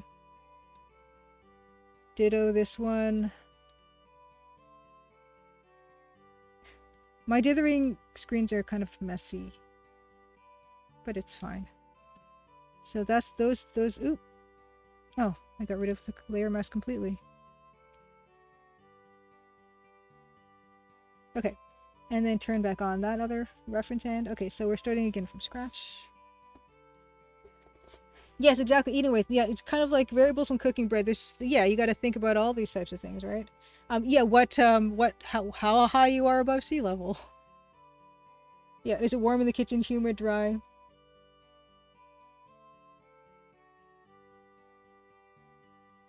Pascal Broseph says Britt Marling noticed that one of the foundational experiences for most actors, and I'd say all artists, is they had access to more peer groups similar because they moved around or other things. It's a heightened collective intelligence. And when we're kids, we're in hyper learning mode. Absolutely. That's one of those benefits I talk about when people ask me about was art school, is do I need to go to art school? I say, well, you don't really have to go to art school, but one of the benefits of going to art school is you get exposed to this peer group, and you end up making friends, and you can collaborate and work with these people in the future. Like look at Elia and Dean and I, we all went to school together, and now Elia made this game, and Dean is nominated for a Juno, and Dean made the music for Ilia's game, and I'm making art for Ilia's game. Those are beyond just of course having friends that you've known for like a long time and enjoy being around. Those types of benefits are something you can duplicate in other contexts, but art school and other types of school can make that easy to do, because what you're doing is you're all coming to the same place every day, and so you get that you there's this obligation to show up, and so you end up making friends with those people.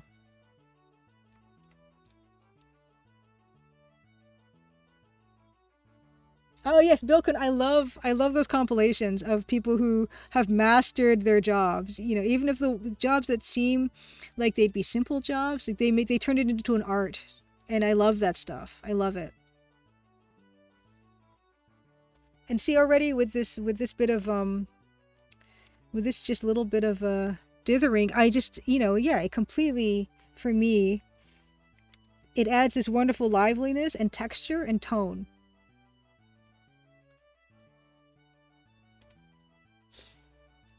And yes, the feedback also go on some. Getting that feedback, not only receiving feedback, but learning how to receive feedback and learning how to give feedback. That's all art school stuff. That again, you can get that other places, but it's just a bit harder to, because everyone's not forced into the same room and told to do it.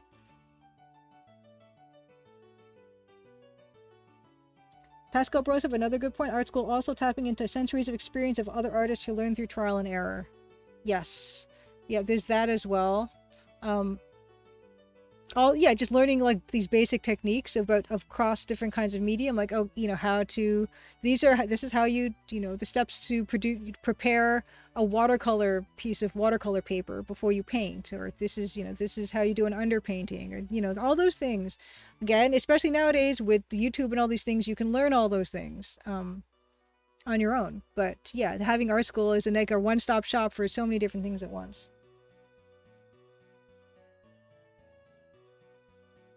Oh, Dave, well, good to see you. Yeah, live notifications. I don't know how those work. They can be kind of sporadic.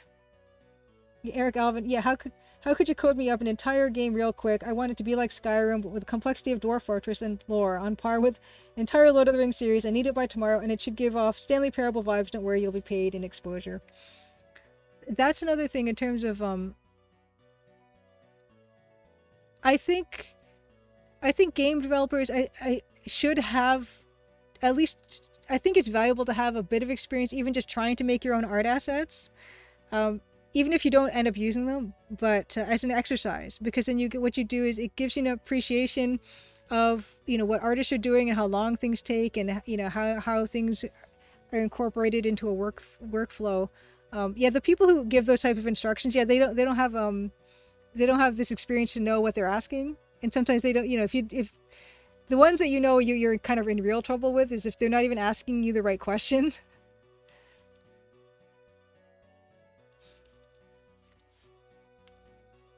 Let's get in here with some of this.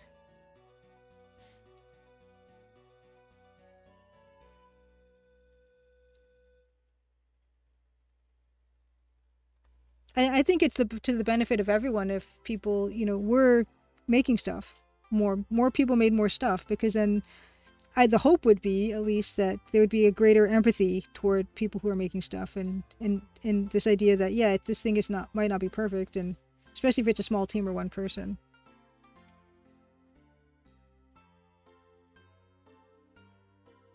Why is this? Why is this not? Oh, I've got it on. Here we go.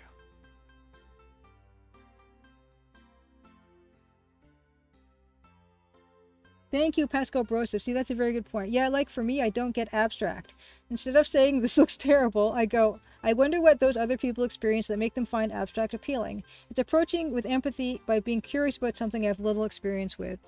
I think that's a very good example. I also mostly don't care particularly for abstract art, but you know, if you keep your eyes open and your kind of mind open, there's some abstract art that I do end up quite liking. You know, it's just a matter of you can't. It's hard to make a blanket statement like that because you have no one's seen all abstract art, right? But it's important to say, well, there's something in here for people, and you know that's cool, and it's nice for people to be able to enjoy things, and I don't necessarily have to get it.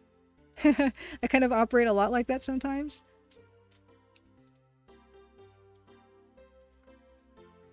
Because yeah, I mean, if anyone was to ask me generally, do I care for abstract art, I'd be like, no, not really. But you know, or like postmodern stuff, or yeah, I'm not crazy about stuff like that, or even installation art. I'm usually not too big on. Sometimes you find a good one, you know. So you know, if it's all in the same museum anyway, you know, you might as well just take a peek. You never know.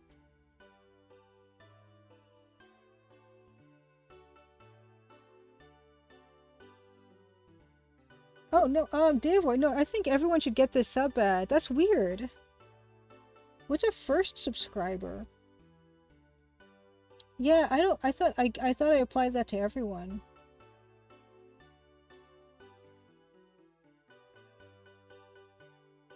Hmm.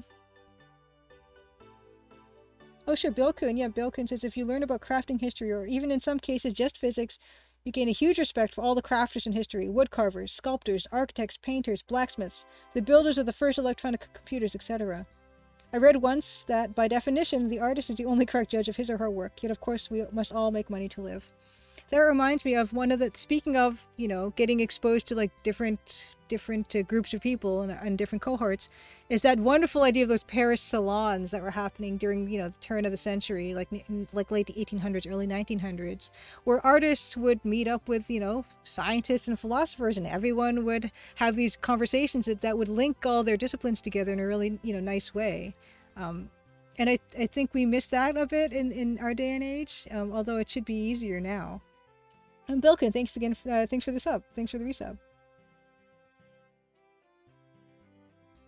Yeah, Dev, I could have sworn I set my diamond one to anyone who's subbed, but Twitch, yeah, the Twitch UI is a bit weird. And Massimo says I actually did some coding for interactive art installations in my student days. Yeah, all of those experiences are super good to have. I feel like now with the hand is tilted, I actually want to bring some of the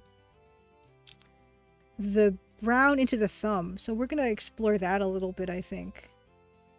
Just a touch. Because I feel like, and even in this under part of this finger. So let's get into that a little bit.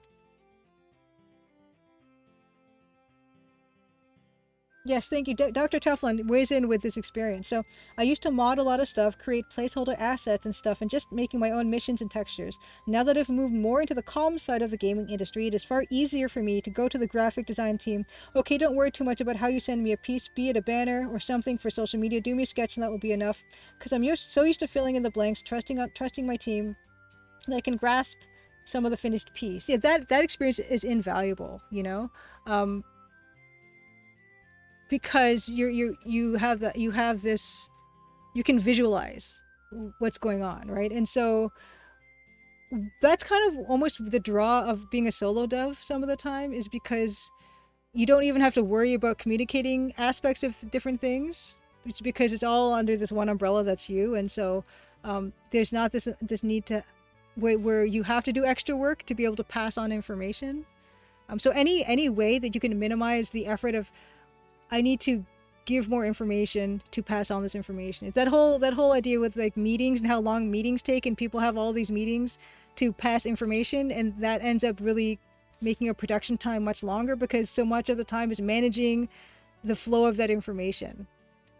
So anything that can expedite that process is fantastic. So once you're on the same page with somebody, the quicker you can be on that same page. Wonderful, wonderful. Yeah, it's a good perspective.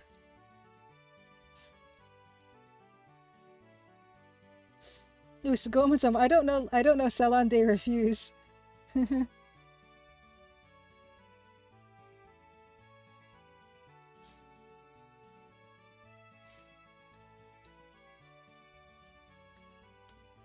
Oh, Davor, I don't want to stress you out anymore, but what's the affiliates stat page?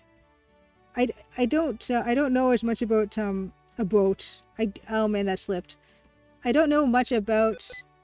Oh, did I turn on sticky keys? I don't know much about the affiliate, like the Twitch UI stuff. Honestly, no, I don't want sticky keys. Thank you.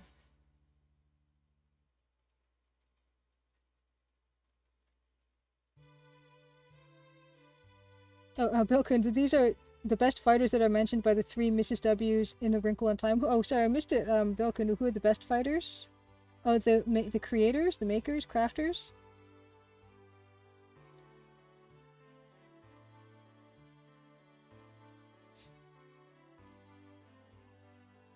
Yes, Pascal Brosov. Yeah, but Pascal Brosov says our brains are analogical systems. Analog. Yeah, analogical. I guess I never have used it that way. Analogical systems also. So it'll use chunks from more than one ensemble of neuron clusters. Sometimes something unrelated can inform one's craft as well. Very much so. Very much so. Which is another draw, for being kind of an indie dev type of a person, is because my art can inform the story part, and it can inform the puzzle part, it can inform the interface, it can inform everything, and so that I don't know what's the word. The synthesis and synchronicity of those things all together is super appealing, right? When you know enough about every aspect to connect them in interesting ways. And actually something in chapter 6 got me really excited. Last night I had this idea and I had to write it down in terms of what something that's going to happen with a puzzle in chapter 6. And I would not have been able to come up with a puzzle if I was only doing one aspect of the game. It had to come from at least 2 or 3 different aspects.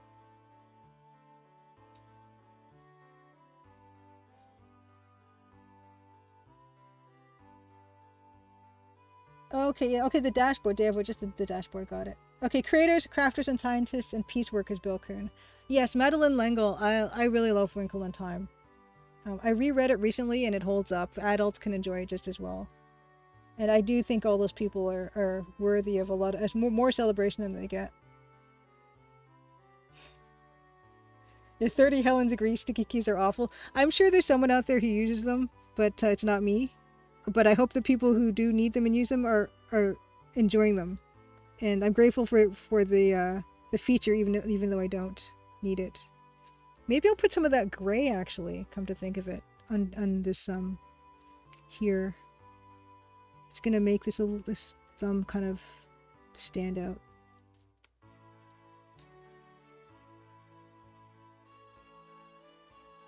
Oh, and interesting. Yeah, Goldman Sachs. Okay, the stuff that was rejected from the big juried salons in Paris, some now very famous pieces were originally rejects. That stuff would be interesting. It would be.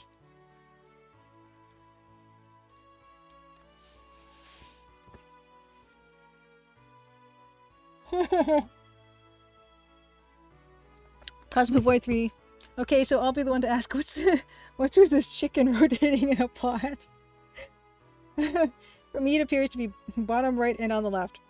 We have no idea what you're talking about, Cosmic Void 3. That must be just like in your browser or something. But actually, yeah, they're mochi makers. It's an automated mochi maker that steams and pounds rice for rice cakes. And actually, I'm going to take this opportunity. I'm going to show, because I didn't change this at all. I'm going to show something really quick. Not this, though this is on too. Mochi movin'. Mochi, okay, here it is. So here are, this might tank again, my oh no, that's not it. No, wait. Where's the middle one? There it is. It's really slow.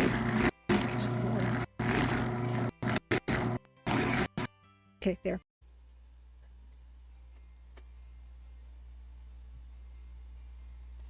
Um, hi. I think I'm live again. Oh no, I think I'm back. Yeah, sorry, yeah, too much mochi for stream to handle. We're not gonna make that mistake again. Thank you. Okay, whew, yeah, that was a bit of a time. Hi. Yeah, I'm not, too much mochi breaks stream. Yeah, I should have known. In fact, I probably could make my camera not stutter as much if I did remove these two guys. Let me test that out. It's so sad though. I miss them. Fine. Is this better? Is there as much camera delay now because I hid the mochi? Gosh darn it. Why can't I have any fun? Okay, I'm gonna just hide them. We're gonna hide them.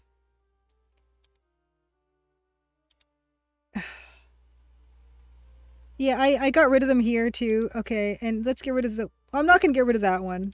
Okay. Okay, so here we go. We're back in Photoshop. I got rid of the mochi. I didn't want to, but it was... yeah. I get it. One day I'll have like a real monstrous streaming machine where I can have as much mochi as I want, rotating and dancing and blobbing its way across. Hi Ace. Hi Ace, good to see you. Oh, that's so sad. Okay, well the mochi was just a holiday thing then. It's a once a year treat. It's clearly too much for my computer to handle. Yes, exactly. Farewell, my little twirling friends. I already missed them. Is it worth it? I hope it's worth it.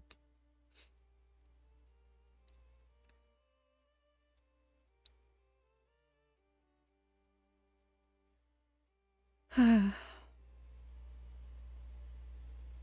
little bit sad now, but it had to be done. You know, you got to make these hard choices. I'm speaking of Div. Speaking of the that whole affiliate stat thing you were talking about. I want this year to be the year I can monetize on YouTube. And even though I will not get any money at all, even if it was just a penny, I just want it. It's just a goal I have because I can see what I need to do in order to accomplish that, which is I need to have 4,000 watch hours within a 365-day period. So unfortunately, what happens is that number goes up and down.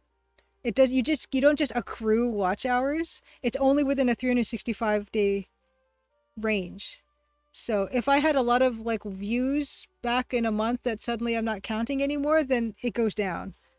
But even still, I'm at like 2,900 watch hours. I need 4,000. I'm not even close at this point, but I just want to make that milestone. So that's something I look at just about every day. Even though, yeah, monetization on YouTube is just it's not going to pay the bills or anything, but I want every single penny I can wring out of something. Oh yeah, you know what? Yeah, are they even spinning anymore? I don't know. I think they're probably not spinning. I kind of I think I set them to be offloaded when they're not visible. Albionium, good to see you. Happy Crimson Tuesday. And I'm glad you like the hand illustration. Yeah, I'm pretty pleased with it. It's a bunch of different things. It's some photo reference. It's some game reference inspiration as well. And we probably could, yeah, like the mochi video is just the whatever I took on my phone and just I didn't optimize it whatsoever. Mochi cakes are a Patreon reward. They could be a Patreon reward. They actually freeze really well, so I could freeze them, send them to people. I think also this bit of light needs to happen on this one as well.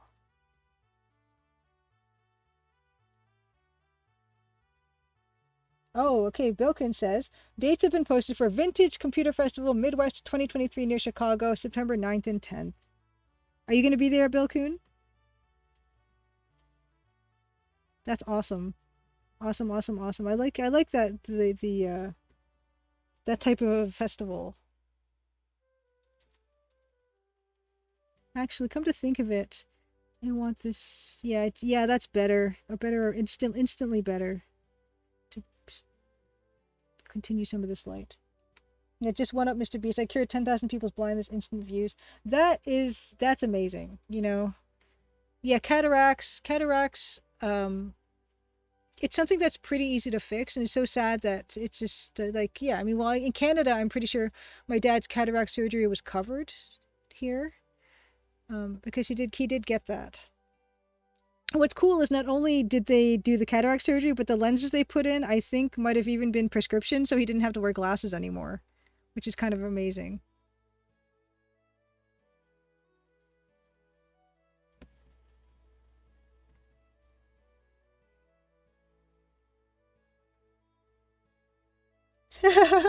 Oh, just a Jeffy. That's really nice of you to offer.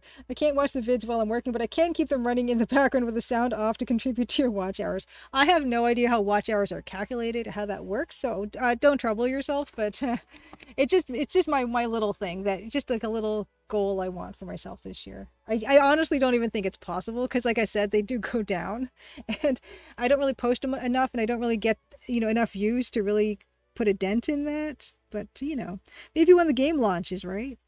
Maybe everything will happen then. Nice. Ooh, Bilkun, you're gonna drive and bring a lot of stuff for the free pile. Fantastic. Exactly. Yeah, that's 10,000 more people who might be interested in playing my game. Exactly. That's how we think. I think I might actually even put some glow on the knuckle, the big knuckle. Oh, that's cool. If Bill can drive there with a one-way rental van, then take the train back home. Trains are awesome. Trains are a lot of fun.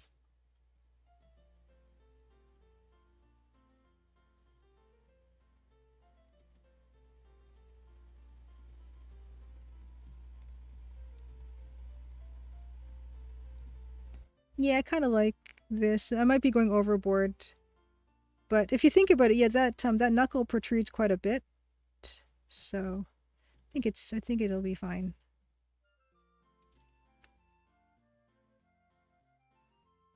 Pretty subtle. Yeah, I think. Although, yeah, I think looking at the reference hand, I'm gonna want to light this darker too. Light it darker. That sounds like it doesn't make sense, and it probably doesn't.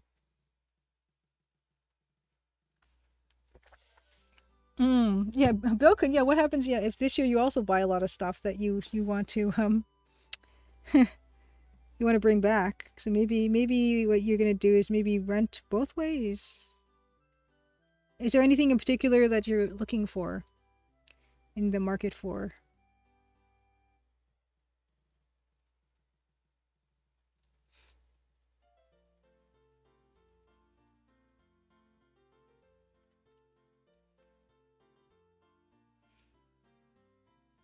And how long is the train ride?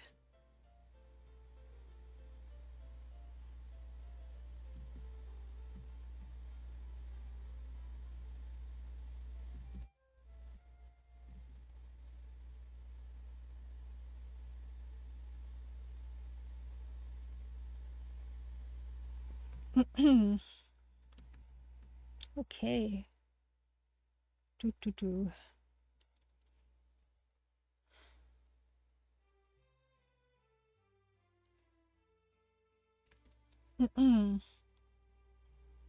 Oh, there's no music? Really? Hold on. I hear it. Oh, you know what I did? Okay, I know what happened. I know what happened. Okay, give me 1 second. I turned down the music because of loudness that was going to happen. I forgot why, but there was going to be loudness. Thank you, Mousemas. My gosh. Okay. Yes, let's do a strong, bulging fisherman's knuckle, just the way the fish gods intended. Yes! Yes, that's what we want. A sturdy looking hand. So I think at this point we can just turn off the hand reference.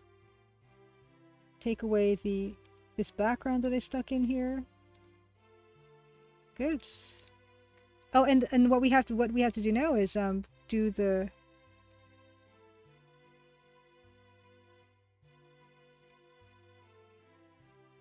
Yeah, and we did say that, yeah, when people bring something up to their face, they bring it up like centrally. They wouldn't do this, right? They do this. So I got to make sure I bring up that thing centrally.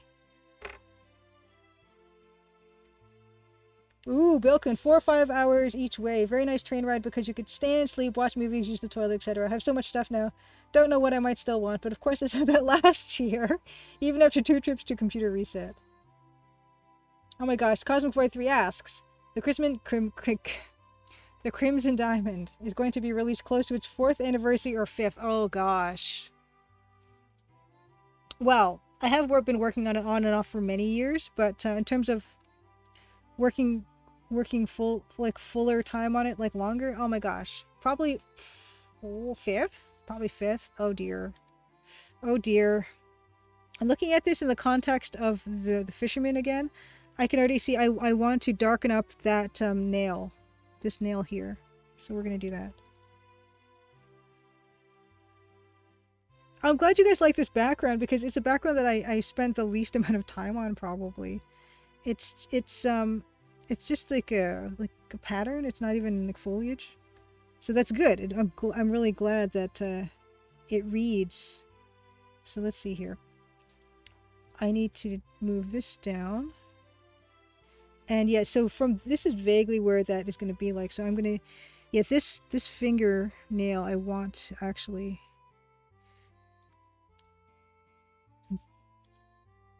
Yeah, because I think it's getting a little bit lost. Yeah. Oh, you know what? Is gray dither going to be something I look into for this? Is that? Hold on. Because it's not really gray dither. What it is, it's just under the red dither. That might be.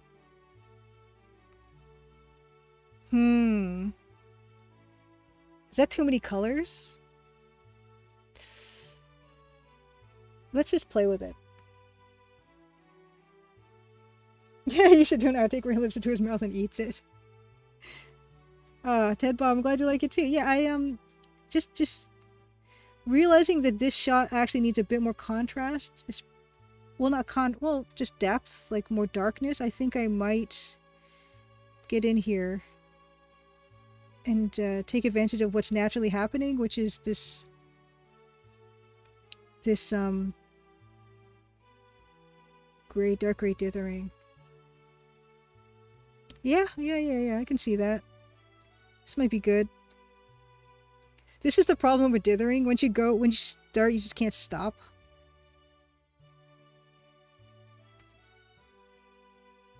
Then, of course, the familiar refrain is, this is just on a separate layer. I can turn it off anytime I want.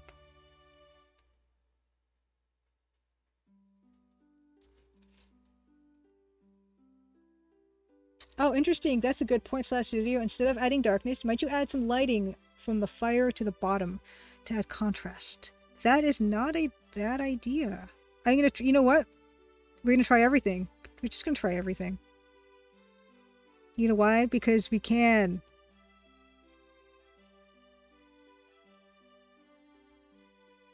Oh, our Adventure Game Geek, good to see you. Adventure Game Geek says, really late in the UK, but just dropping by to say hi. Arno says, great that you follow our Let's Play and enjoyed. We will not let you down. We'll finish our LP in 2023. Oh my gosh. Adventure Game Geek. So Adventure Game Geek is as I actually showed, you know what, Adventure Game Geek, it's funny that you're here because I actually quickly showed your wonderful photos that you shared on Twitter today. Here, these two. At the start of stream, because they were really lovely photos, really well composed, I have to say. And yeah, these are from the ones. So Adventure Game Geek became a patron, and I sent him the holiday pack of cards. And of course, I mentioned to you guys that yes, Arno and Adventure Game Geek are doing this wonderful Harvester playthrough. And I don't know, Adventure Game Geek. I don't know if you stream, but I don't think I have your. I don't have a link to your. I don't think I have a link. No, I don't think I have any link to your, I very well might have a link to your stuff, but it's just I can't remember what the shortcut is for it. So I apologize. But Adventure Game Geek, of course, makes wonderful, wonderful adventure game like review videos and things. And this collaboration he's been doing with Arno, the harvester expert, is one of my favorite things that's on your channel. And it's just that it's the deep knowledge of harvester combined with just the strangeness of what's going on screen. And you guys have really good, just like a really nice like on-screen chemistry that I really appreciate. So I'm really looking forward to you guys finishing Harvester in 2023. Yes, and the blue sky's gorgeous. Like, look at the background. Everything is perfect on these. So yes. So thank you for stopping by. Yeah, and I'm looking forward to your next videos, especially the ones, the Harvester ones. Have a great night and happy Crimson Tuesday. These were fantastic, so thank you for sharing them. Ah, Colossal Cave review. So yes, very, very, also very good. So I'd be interested to see, you know, what you've got to say about Colossal Cave, of course. Colossal Cave, of course, the reimagined version by Roberta Williams. Yes, Pascal Brosa, patter is good. I like patter. Patter is the perfect word. Yes, Arno and Adventure Game Geek have wonderful patter. Oh yes, I did show these because I just thought it was wonderful to see them. And I didn't actually show on stream or anywhere that yes, I did put the bucket inside, and I also used some metallic paint to just draw in a few more stalks of grass and a little clover here. So that's all hand done. I did that to all the little cards.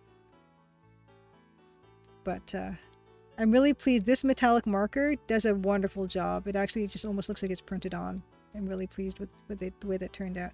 And you can see, yeah, this card is a 2021 in it. For that was 2021's card. And of course, this one's got 2022 in it. I've been doing that a little bit as well. Although, I don't think I did it with this one. I don't think I hid the date in that one.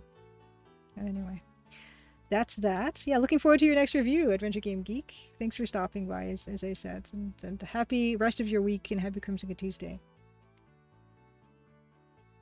Yeah, and yeah, I'm actually very surprised at how quick the post was. Maybe it's the whole Commonwealth postal system that they have. I don't know if that's a thing. But yes, yeah, I'm very pleased that it got to you that quickly.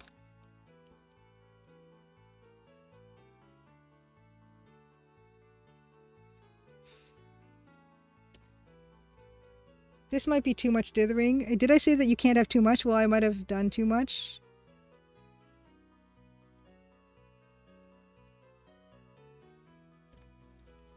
There might be such a thing after all. I don't know. I don't think so. I think it's just a matter of this part. I think it's going to work with some of that that we were talking about.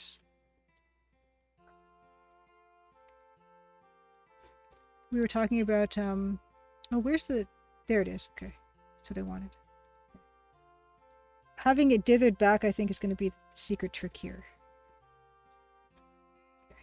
So I'm going to put the dither in that whole area for the red, and then the solid, oh yeah, there we go. Yeah, maybe they're just scanning it and printing it and not telling you guys. Yeah, I might, yeah, I'm not gonna, I don't think I'm gonna dither his beard, but yeah, actually, I like what this is doing because it's adding texture to his skin. So I'm gonna play with this a little bit, I think.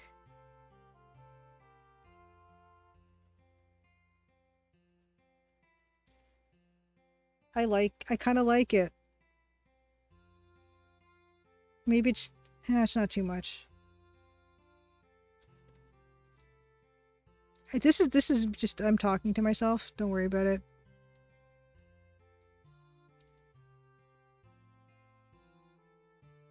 And we would do that under lighting. Maybe that's too much. I do like some aspects of this though.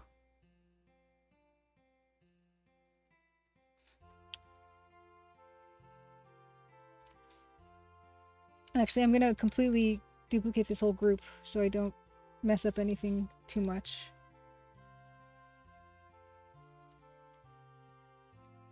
Oh.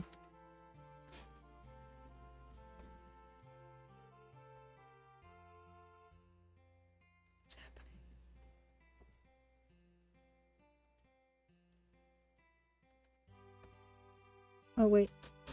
That's what's happening.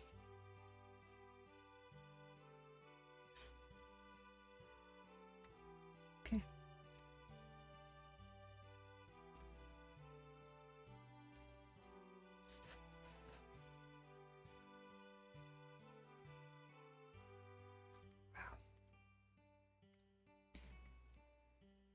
Oh my gosh. Okay. And as I mentioned, about half an hour, we will commence our Let's Play of Mortville Manor. And I'm going to, for those of you who have not watched me play Mortville Manor, I'm going to need to review the information that I've gathered so far because I don't remember. So there'll be a bit of a recap.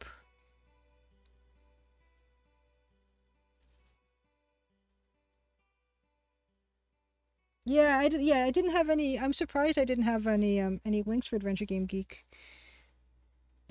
Because I do have a ton of old ones from like years ago that should do something. But I suppose I'm mistaken.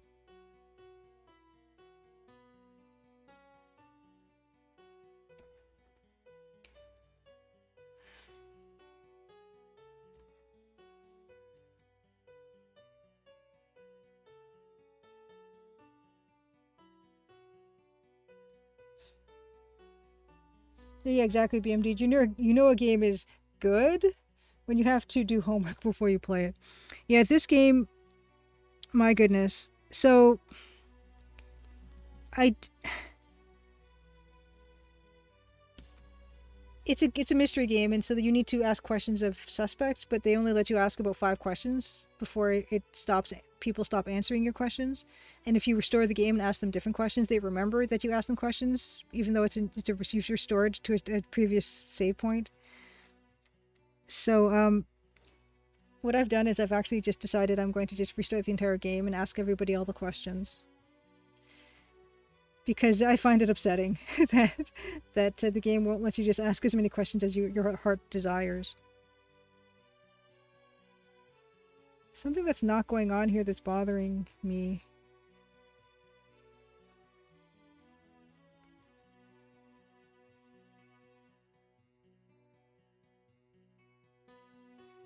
Oh no, that's bad. That was wrong.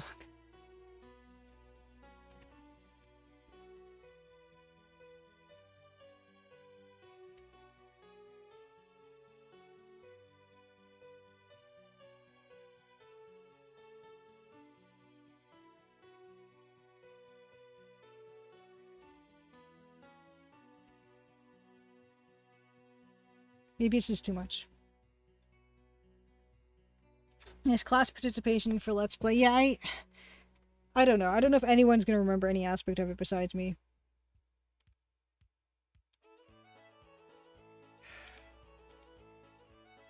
There's something about the gray I really like, but maybe it's still too much.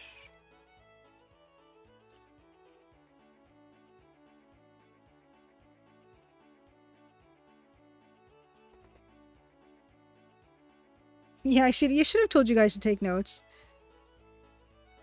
I took notes for the first time on any of my Let's Plays.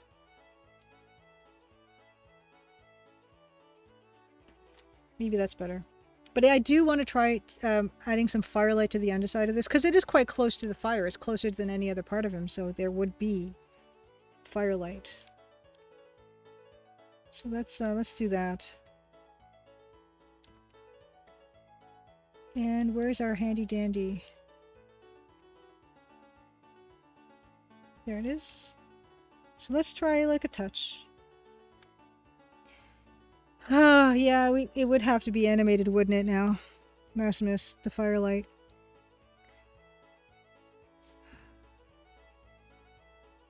I'm not opposed to it completely, to do it that way. 2 frames. I try to do usually minimum 3 frames so it doesn't just look like it's going back and forth, you know? So it would be 3. Oh, sticky keys. No. No, no, still no.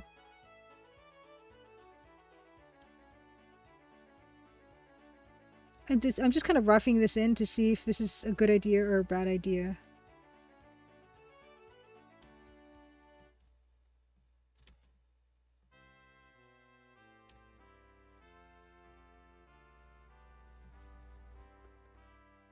Is this going to be a bad idea?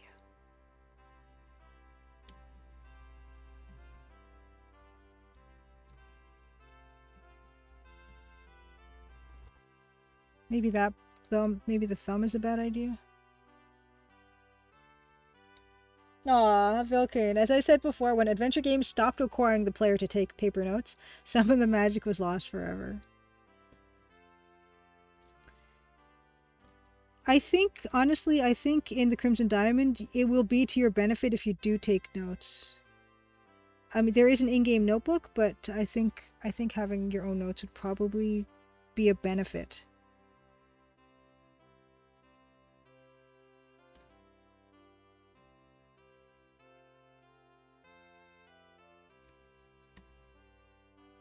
Still don't know how I feel about this. Oops.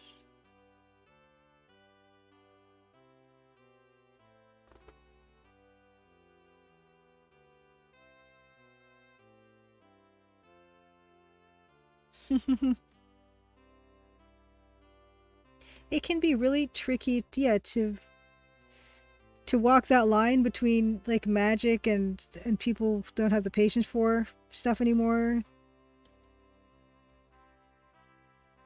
But I say that, and I'm making a text parser adventure game when most games have become much more simplified in their interfaces. So, I clearly have some kind of sentiment for what you're saying, and I do agree with it.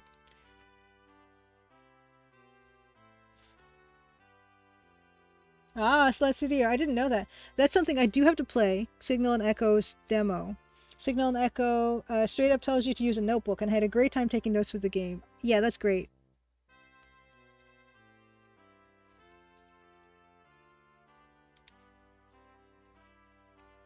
Let's see if we like even just... Oh, it looks good. Yeah, just even sloppily done, it looks good. Okay.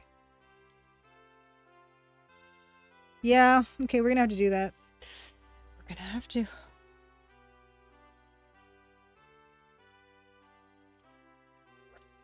Yeah, it does look good. Yeah, so what I'm gonna have to do now... Yeah, yes. Yay, everyone likes it. It's universal. Yeah, I'm gonna have to just figure out some of the lighting situations in here. Okay. Yeah, it does help it pop. Very much helps it pop. So I'm glad this was suggested. I think Slat suggested it, or somebody suggested it. There's been a number of suggestions that have happened, and I think it's been suggested more than once. Exactly. Gotta turn off sticky keys. I'm sure I can, but I'll just live with it and complain about it until someone tells me how to do it really easily. But it's I don't it doesn't usually bother me.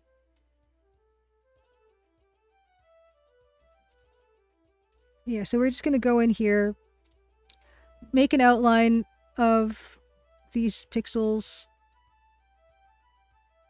that are directly, it's kind of like a 1 pixel wide outline to accommodate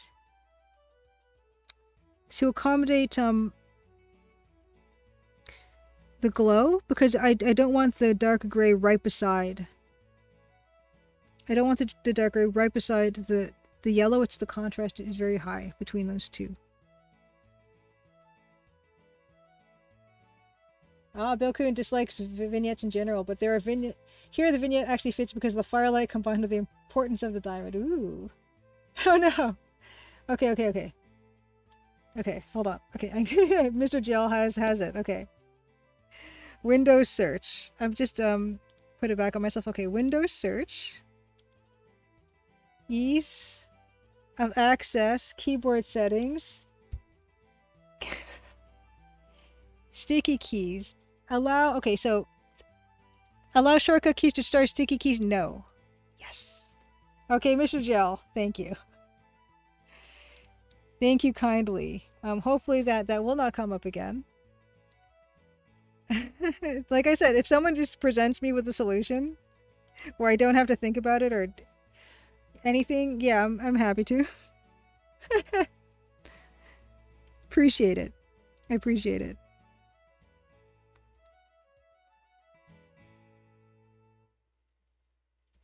But yes, I was speaking of the contrast that happens in EGA, and that's something it's almost more important than the colors, really, in terms of creating something that kind of works well together. Because if you put two high contrast colors directly beside each other, it really, really, really draws focus. And that's something you're going to want to control with EGA.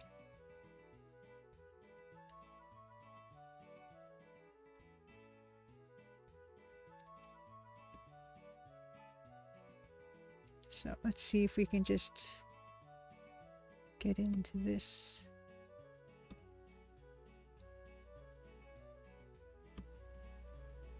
Because the colors are not really representative anyway. The trees in Crimson Diamond are cyan leaves, but it's all about what the context that they're being shown in and what else is beside them.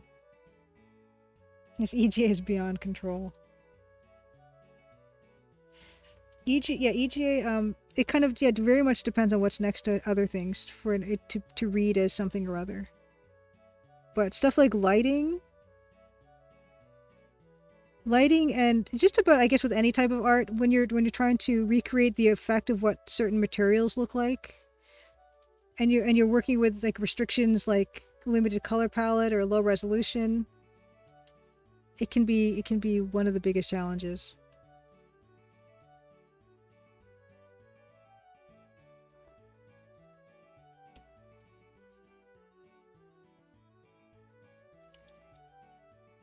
Sticking this up a little bit. I like bringing that knuckle out, that real knuckly knuckle.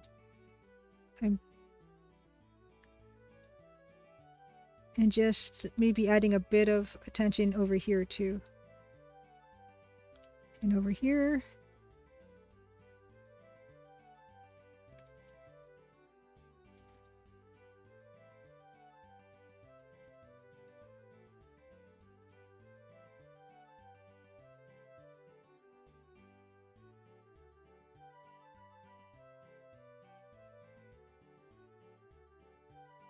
All right.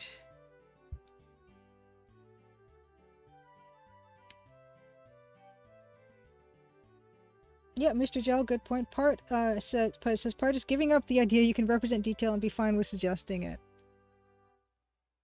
Yeah, I like the suggestion of detail. I think it's like magical.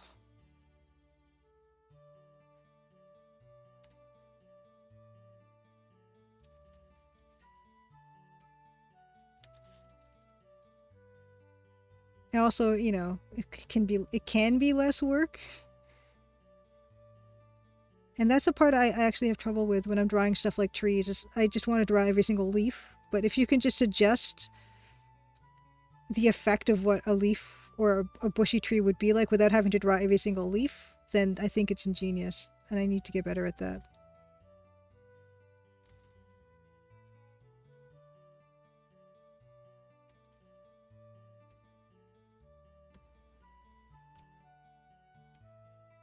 Jess Khan, fantastic. Happy Crimson Tuesday to you. Hello, hello.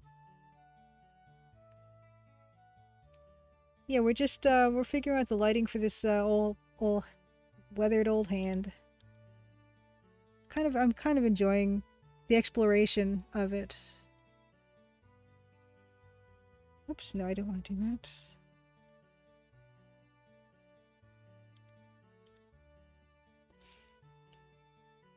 Just having a nice time with it. Oh, that person went to too. I'm glad you're liking how this is turning out. Yeah, you never know how it's going to turn out, really, you know? Because we're where we started, so let's pull that up again.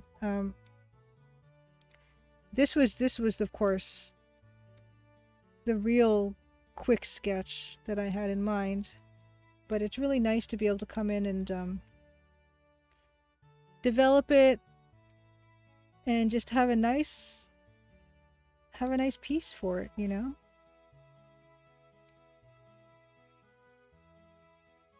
I might actually shade out more of that back finger.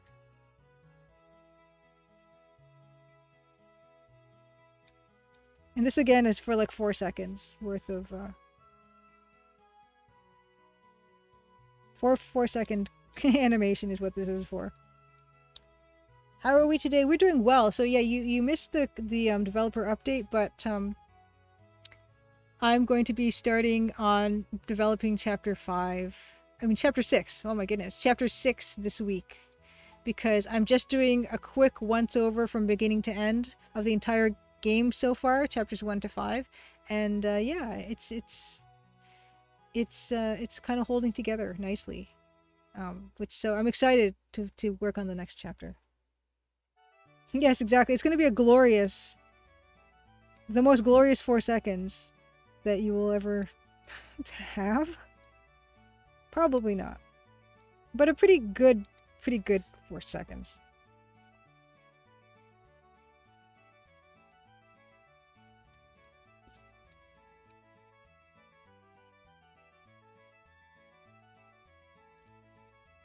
Ah, thanks, Judge Khan. Judge Khan says you're working very hard. We're all proud of your efforts. Thank you.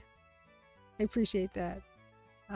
And yeah, I can't wait to show you guys the whole thing. Because like I said, I've been pretty good about keeping the story and what goes on through the chapters to myself. And so I'm really looking forward to not having it just be myself and having other people get to see those things.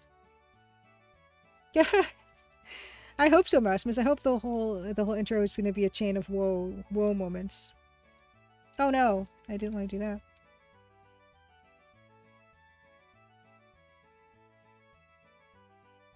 Yeah, like the might have gone overboard on that knuckle, but I'll break it up a little bit with some more of this pink. That's one of the things that I love about Colonel's Bequest are some of those close-ups, but I would have loved to have more. But I understand why, because they take up relatively a large amount of space on the disc, and they do take more time.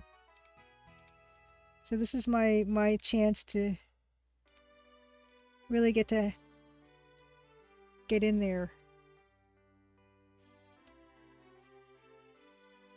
Yeah, I'm you know, like the gray part is still kind of on the sloppy side, but who knows? Who knows? Maybe it's too much. Maybe it is too much. I might leave that part for now and go on to some of that diamond.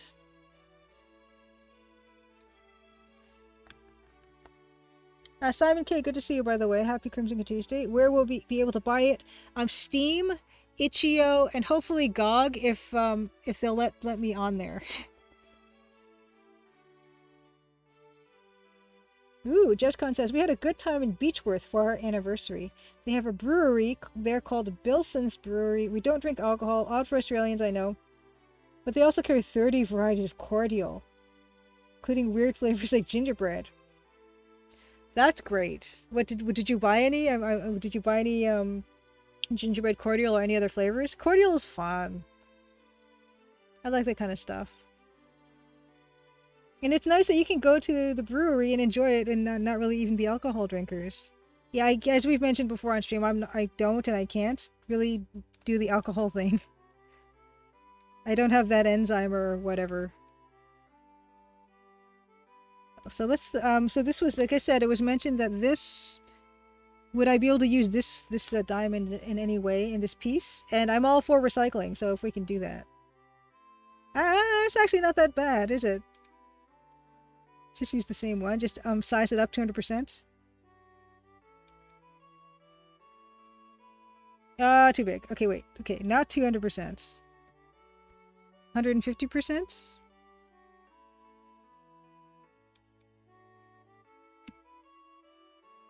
It gets jaggedy, but not bad.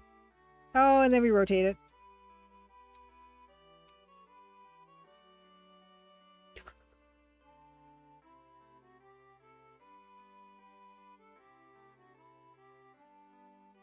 We did buy about 10 bottles. Judge Con, the flavors. I need to know the flavors that you bought. Oh, glad Evil Tentacle. I'm glad you're liking the firelight. Yeah, I think it's working, and it's one of those things where yeah, might not focus too much on the hand, because 4 seconds and whatnot. Yes, Simon K. So you say your wife gets hives from alcohol? Yeah, I get the same. They're not. It's not raised, but it's got these weird irregular borders, like red irregular borders, and it's usually on my torso mostly. Yeah, it's just like it's not itchy or anything. It just weird kind of discolorations. And yeah, so it's not a fun time for me.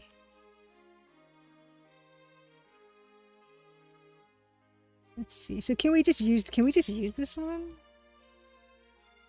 Like that, and just kind of tuck it in behind or whatever, and just clean it up. Mm. Oh, wrists. Interesting. Okay, I don't get it on my wrist. I get it like, yeah, on my stomach and like, yeah, chest and stomach and all that. Yeah. Yes, and I agree, Evil Tentacle, the firelight enhances the nice cozy feeling. So you know what? Let's try that. You know, after all. I can and it's the same diamond, so you'd think it would have the same inclusions in it that would be similar, but I will light it differently. Okay, so Judge Con got green apple, toffee apple, pine lime, candy cane, portello, strawberries and cream, and Turkish delight. Wow. So Turkish delight would be kind of like rose water and pistachio and probably maybe honey, and that sounds amazing. Toffee apple's good. So what are you mixing it with?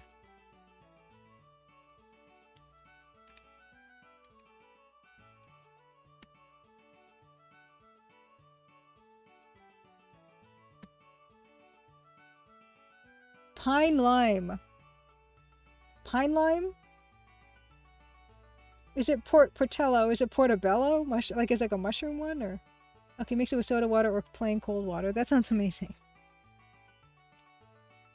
I like stuff like that. I like the idea of cocktails. I like the idea of mixing all kinds of different flavors and, you know, putting garnishes on it and having it be a pretty color. I like all that stuff too. I just, you know, yeah. I mean, the cordial is a good way to enjoy fun cocktails without having to do the alcohol stuff that gives me hives or whatever. That is amazing.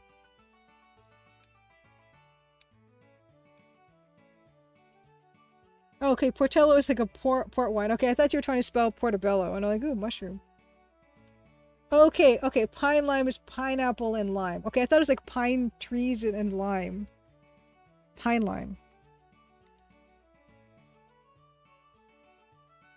I'm big into tea as well, so I love trying different kinds of tea. I would love to make a Crimson Diamond Nancy Maple blend.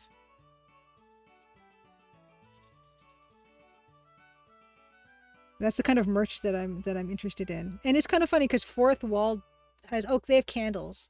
But I don't think you get to pick what the notes of the candle would be. I would love, oh my gosh, if I was going to do a big box of the Crimson Diamond, I would want Crimson Diamond blend tea and a Crimson Diamond scented candle. Those are the things I want in there. Yeah, I know it looks a bit like Cheetos, but yeah, we said we weren't 100% sold on putting the yellow in his beard. And I still am of that feeling. And it's in one of these layers, certainly. I hope I named it. Okay, wait.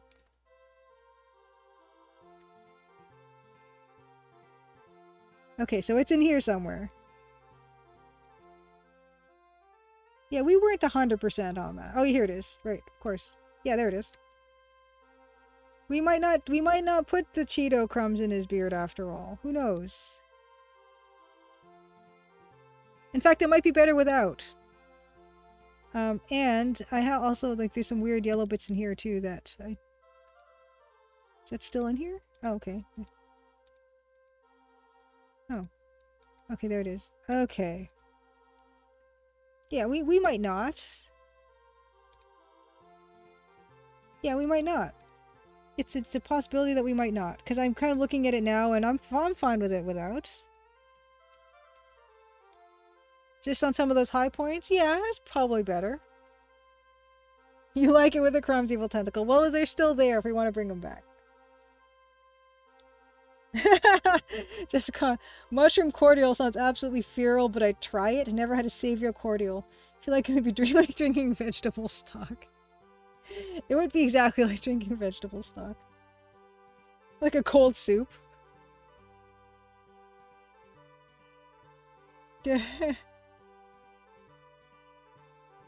Yeah, I might. Yeah, like there's any any number of strategies to add definition to the beard.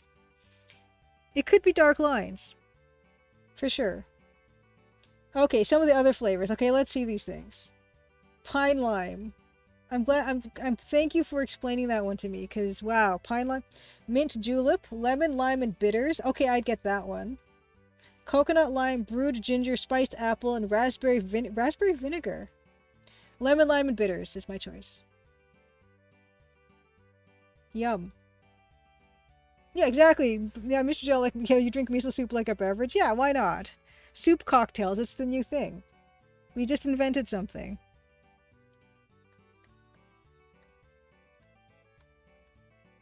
We're gonna let him wear his new look around the store a little bit. We're gonna... But yeah, I mean, he probably does need, especially in that central part of his beard, he'd probably need a bit more going on there. But yeah, I mean, I'm gonna fix up this particular diamond in his hand, and I'm gonna take a special look at the ones that I have here already. Beautiful crystals, beautiful, beautiful crystals. I do want one day.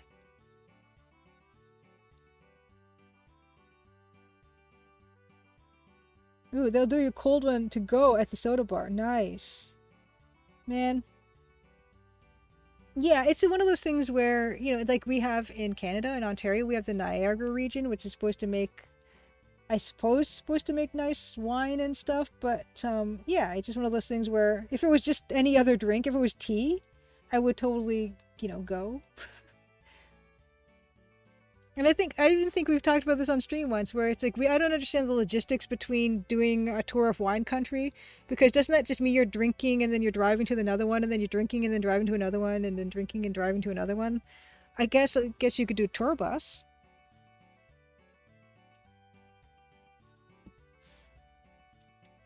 But people usually like drive around to those things, and they usually hit more than one. I think I get that feeling, but like I said, I don't. I don't have it in me to do it. So let's see here. I'm actually going to just create a new layer. Yeah, not a bad idea to just, go back, and why not just use what you have?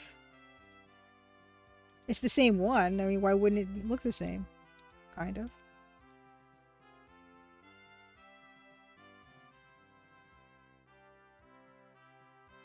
Okay, my experience. So Dave said my experience doing that was spending time hanging out at different places. Okay, so you would like take some time, just to let it go through you and then move on.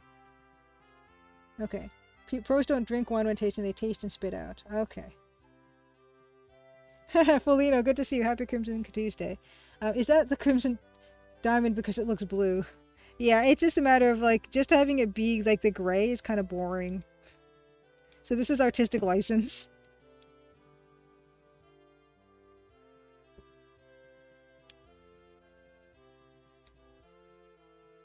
I don't use much white for anything in EGA because it's so bright. Just little bits and pieces. So I'll maybe when there might be a glint on this that might do that, but yeah. I use mostly light gray when I want white. Even for people's eyes, you look at a lot of these guys here, these wonderful Steve Purcell pirates, like they don't have white in their eye, really. Okay, maybe he's got that many pixels of white in his eye. It's mostly dark. The white is kind of can look dead.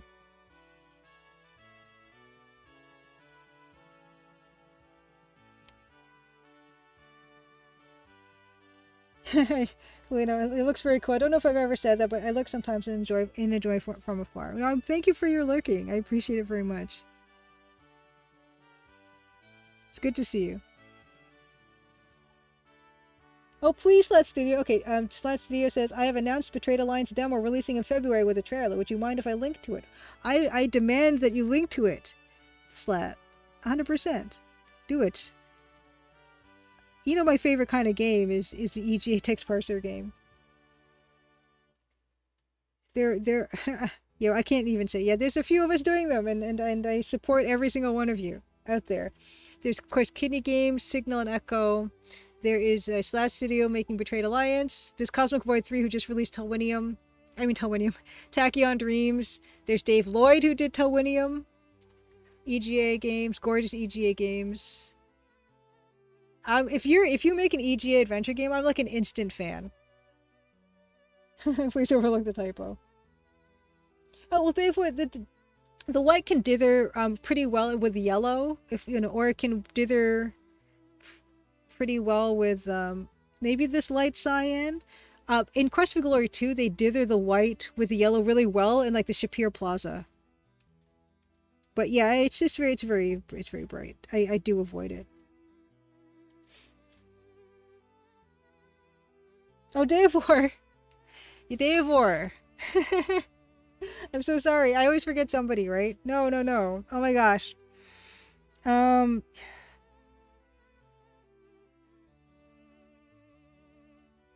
name of what you're... Oh my gosh, okay. The combat. What is yours called? Because I remember you've got like the combat system. Oh my gosh.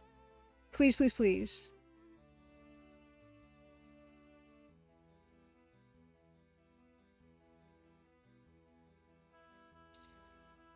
Oh my gosh. Deborah, please help me. I've watched you make this thing on Twitter for like a long time now. What is it called? And Crit Rocket Runner, good to see you. Good evening. Happy Crimson Tuesday. Yes, Betrayed Alliance is cool. It's extremely cool. I had the artist for Betrayed Alliance 2, Carl Dupré Richer, as a guest on one of my streams. Oh my gosh. Dave, well, you're just leaving me hanging. Okay, you know what? I'm going to check my Twitter. I don't need your help. Okay, thank you. Perilous Wild. Perilous Knight. Okay, Combat 1 is Fortune and Glory. Thank you. Thank you for taking pity on me. No, thank you. Yeah, I shouldn't have been so demanding. You're right. No, I thank you for eventually. Okay, so Dave War, Perilous Wild, Perilous Knight. The combat one is Fortune and Glory, which is, it looks like if you enjoyed aspects of Quest for Glory's combat system, which I did, the style of combat system that you're doing is the kind that I actually like. Because I'm not good at combat, and I like a nice simplified combat system. That kind of, you gotta dodge or hit up or hit down or whatever. That's the kind I like.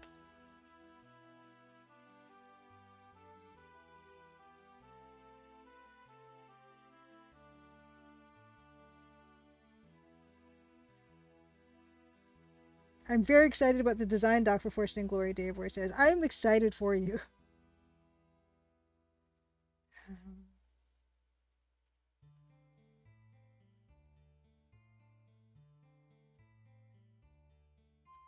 Oh, and Slash Studio says, hate to contradict Julia, but Carl's mostly... Oh, sorry. Okay, I'm wrong. Carl's mostly doing the remade art for Book 1 of Betrayed Alliance. It's, you know what? It's a good problem for me to have. There's so many projects that I can't keep them straight. So yes, okay. So Carl is doing the remade art for Book 1 of Betrayed Alliance. So that no, thank you for correcting me. And yes, Perilous Wild, wonderful EGA artwork. It's my favorite, of course. The style. And yes, Telwinium 2. When did that come out? I feel like it's come out fairly recently. But yeah, Dave Lloyd does is his a point and click and not text parser? Or is it text parser? Because I played through some of Telwinium Book 1, but now I can't remember it was text parser. It was so long ago.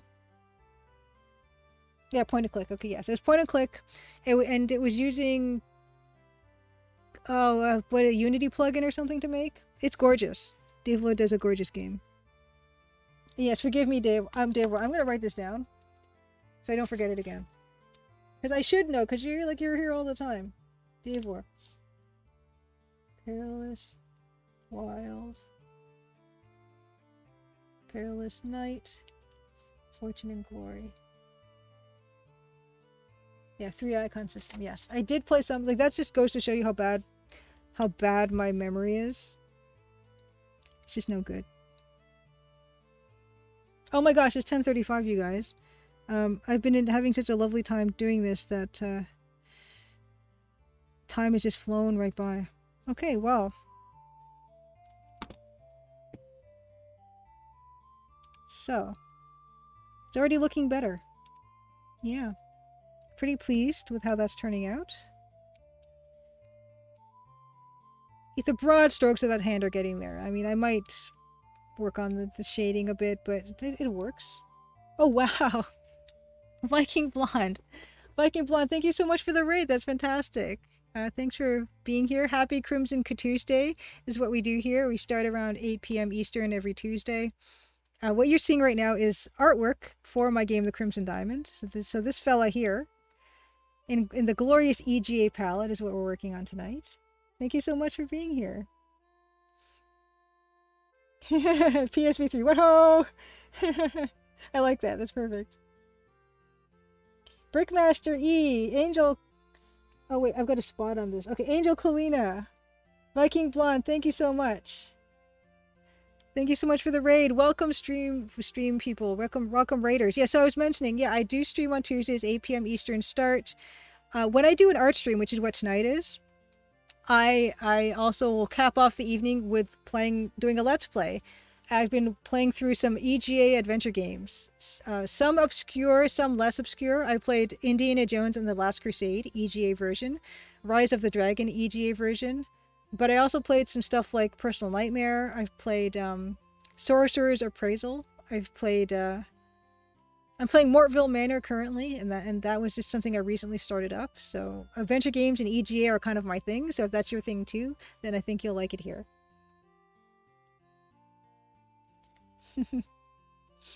Yes, first half of darkness. Yes, last half of darkness. Marcimus, yes, last half of darkness. Oh, PVS3. Yes, this is totally my happy place. This is my happiness rainbow.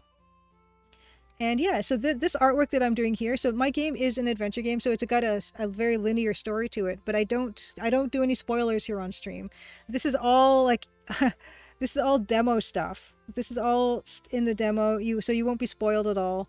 I've been upgrading this current art that is in the current version of the demo. And what I'll do is I can show you that. That is a link to the Steam store page. So there is a demo that's available that has, in the introductory sequence, this guy right here, which is why we've been streaming work on this fellow, and we're coming near the end of that, so that's kind of nice. When I don't do an art stream and I can get my musician on, Dan Polakar, we do a music stream, and Dan will just live compose something for the Crimson Diamond. We'll take in viewer feedback and stuff to come up with something suitable. And for those, I also don't spoil things, but I might say, oh, this is, I need a sad kind of song with drums or something. And I kind of sometimes give Dan some other prompts off stream, but we don't discuss those. So there's no danger of being spoiled on any aspect of the game if you do come to hang out. Yes, a CGA. It depends on the CGA palette, but I love the magenta cyan white palette myself. But yeah, now that we have raiders here, what I'm gonna do is, first of all, I'm gonna just save this as, because we've hit the point of the night where we're going to move on to the Let's Play. But I do want to show you guys my trailer for the game. So let me get into that. Okay, so I will show you the trailer. Just a brief introduction. I'm Julia Minamata, and I'm doing everything in the game except for the music. So if you find something that doesn't work, I'm sorry, and please let me know so I can make it better. But yeah, here's the trailer. And after that, we were going to move on to Let's Playing. But thank you so much for stopping by, and hope you guys stick around. Here we go.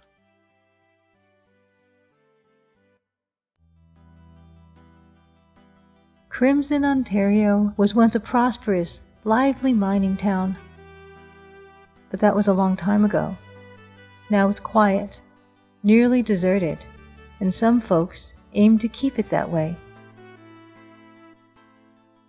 Nancy Maple is an aspiring mineralogist, assigned to follow the trail of a dazzling diamond. An intriguing cast of characters has converged under one roof, each meaning to get their own way. Or else. Will Nancy untangle the mysteries and machinations before it's too late? Will the sleepy town of Crimson shine once more? Find out in The Crimson Diamond, an upcoming adventure game by Julia Minamata. The Crimson Diamond demo is available on Steam and itch.io for Windows PC and Mac OS. Okay, so there it is. Or else, right? Real Lady Alfie, good to see you. And in terms of where I am with the project, the demo on Steam is chapter 1. I've finished and tested chapters 2, 3, 4, and 5. I'm going to be getting into chapter 6, which is the last gameplay chapter, and then chapter 7, which is going to be a little quiz, like a pop quiz, to see how well you've figured stuff out. So it's going well, and I'm definitely planning on launching it this year sometime. We will see when, but that is the plan. So there we go. I think that is all I wanted to show for now. I'm going to shut down Photoshop. And I do hope to release a new version of the demo that has all this new art that I've been working on during stream. So that's that's the hope. PVS3 says, I spent many hours playing games like these in my grandmother's living room. I think we were 10% of Sarah's annual sales.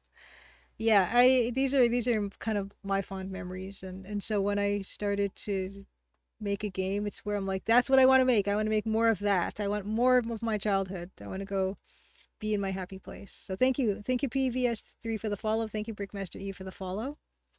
We're going to move on. So if you're interested in adventure games, I do like to play them here on stream as well. And we've been working our way very slowly through this game. This game being, I'm going to turn the desktop audio down, this game being Mortville Manor. And before we get into Mortville Manor, I will give a bit of a recap about what this game is. Okay. Oh, wow. I did not update this yet. Okay, wait. I got to update this because I do have an updated version of this diagram. Let me browse one moment. Mortville. See, this is the cast of characters in this game. Mortville notes. Okay. Oh, I have to save it as a different kind of a file. One, 1 second. I just have to get my notes. Gonna boot up the. But I will give you while that's waiting. I will give you some wonderful background about this game. This game was developed and released in 1987 by a studio called Lancor, and it's a French video game company. And this has voice synthesis. So if you hear some dialogue, some of it is going to be spoken by the Windows voice synthesis, which is, it adds a bit of a charm, but it's certainly not going to stand in for any real voice acting. But what is interesting about this game also is if you are interested in playing this game, there is a remake being made by Brocanty Games on itch.io, and Brocanty Games has remade another one of Lancor Games' games as well. This game has some UI issues, to put it a little lightly, and some other design things, and so Brocanty is going to be updating this game and just giving it away for free. So that's kind of a wonderful thing. Let me quickly save this as a PNG or something, this diagram that I actually did update. I just forgot to save it in the proper format. So, Mortville cast, I believe.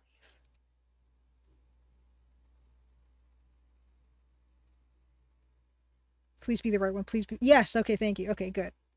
So let us save this as a PNG. Okay, this is, oh my gosh. PNG. Oh wait, it doesn't want to save as a PNG. Just copy and paste.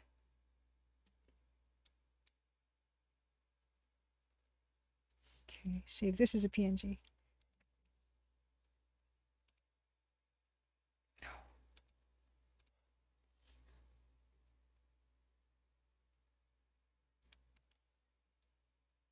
Wow, Photoshop, hold on. I know you guys can't see this, what I'm doing, but don't worry about it. I'm just struggling with Photoshop being really slow. I think it's going to kick me out at some point for being greedy. What's going on? Never go smoothly. Flatten.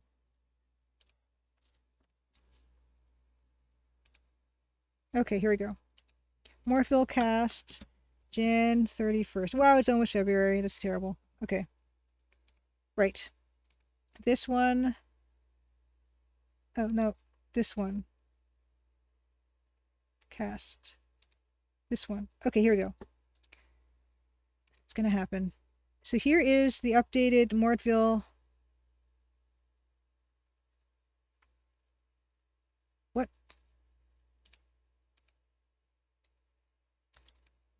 What's happening?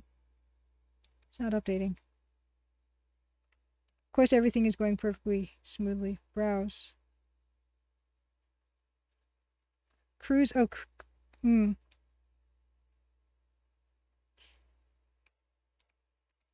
Okay, it's all going to be fine. It's all going to be fine. Okay. Okay, there we go. Yay. Okay. So, this is the Mortville Manor cast of characters. The story being that your friend Julia, who apparently was an old lady, invited you to come to her manor, and then she died. And through the questioning of these characters that you're seeing here on the screen, we learn that she died quickly of a pulmonary embolism, no will, not many relationships outside the family. These are the characters. Max is the servant who likes serving Julia. Ava, I didn't say it. This is his opinion. He says that she's dumb. I think that's very mean, but that's what he said. And her husband thinks so as well. And Guy apparently has troubles, her son. And Julia, before she died, gave Max a chandelier as a gift. So that's kind of interesting. Leo is the husband, history buff and gambler, and won lots of money a year ago. Guy is her son, loved mom, sad she died in DeFranc Manor, and her health temporarily improved and then she died, which I guess sounds kind of suspicious. Liked Leo and Max, and Leo's the father, so he liked his, or someone, I guess he likes his father and servant, I guess. And Julia didn't have anything anymore, like she'd given it all away or something. Daughter-in-law gets along with everyone but Guy, I believe, who is the son. Guy's relationship is over. Maybe he'll get with Ava. This is very confusing. I take very bad notes.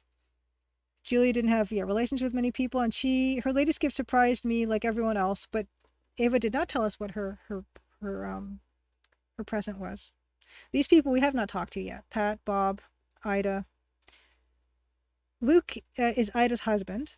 Got a present just when everyone was getting presents from Julia. He got a present. He wouldn't say what it is, but his wife got a Bible, and says that Ava is lively, not burdened by prejudice, and mostly meets lovely ladies and gangsters at his work.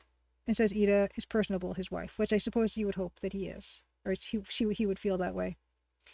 And another few things about Mortville Manor: meals are served at 12 a.m. and 7 p.m.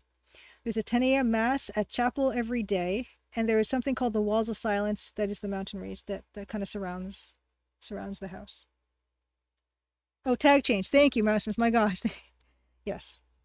Mortville Manor is the tag. Great. Wonderful, wonderful. Okay. Just catching up on chat for a second here. Okay. Eating with you, you got Japanese version of Quest for Glory 1 to work on DOSBox. DOSBox X. Wow. I should try to do that, but I think I would not get very far. But yes, you're right, Bilkun. February means closer to spring. Okay. Right. So there's that. So let's get into this game. I had to really dial down the audio for this game because it's basically like a jump scare sound every time you transition through the game.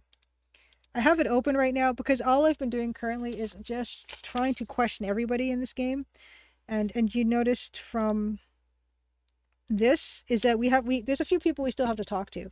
And this game is very mean because it only lets you ask five questions, I think, to someone before they stop answering. And even if you restore the game knows that you asked them still, so you have to basically restart the entire game. I guess the idea being is you should only ask people questions that make sense to ask them, but I don't know these people, so I don't know what makes sense to ask them. Anyway, Pat, Bob, and Ida I have to question still. And some of these people I still have to question a second time because they stopped answering questions, etc. You'll get the idea. So let's move to kitchen. So let me know if that was too loud. It's a horrible noise. And there's also yeah, of course, I guess we should also talk about the UI here. So this UI is very interesting. It kind of works through drop down menus. And what you can do is you can choose a verb and then click on the screen. Well, it works in theory. So let's look here. A rare and valuable piece. Can I search it? Nothing. That's kind of, and so with this place that says you are alone, that's where it will populate with the people that are in the room with you. I don't know what that is. Yeah, it's the writing is not too interesting. Everything's either rare and valuable or some kind of a duplicate or something. Why is Julia the victim? Ribbons of distinction. Julia is the victim. We don't know why anyone would kill her yet. There's no real motive here, because as we've questioned some of these people, they've said that she didn't really have anything too much. So I don't know why anyone would kill her. So that's something else we need to take mind of. Dave, or the whole you can't ask more even if you reload sounds like what I'd design if I went totally mad with power. Oh, scene change. Oh my goodness. It's just it's hidden. So this is actually what you're seeing here is actually the pixel perfect version of this game.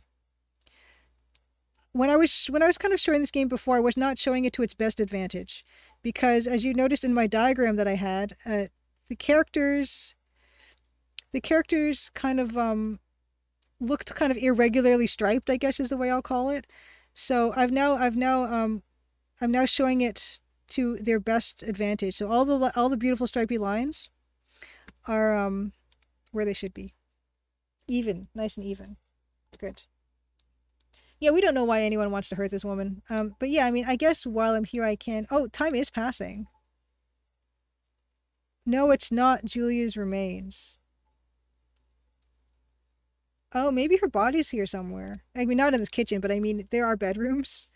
But we haven't gone there yet. So we're... okay, that's interesting. I didn't know. There is no music in here until you get the room transition, so apologies for the lack of music. All the locks are jammed. Okay. Well, anyway, the most interesting part of this game so far has been the dialogue. So let's...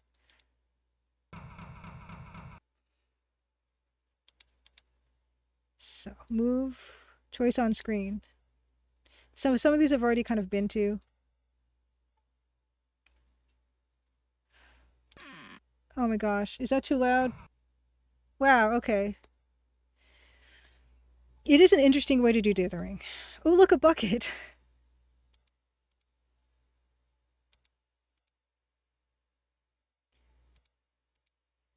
Admire, contemplate. Okay, let's admire and contemplate this mop. I don't know what that stains. Look at mop. That stains. Yes. Cleaning products. I really wish that some of these were, nicer. Oh, I noticed amongst other things. Okay, clothes brush. Bucket, rival EGA bucket. Okay. Okay, it could be louder. Okay, I will pump up the volume delicately. This game is really loud. Okay, pump up the volume slightly.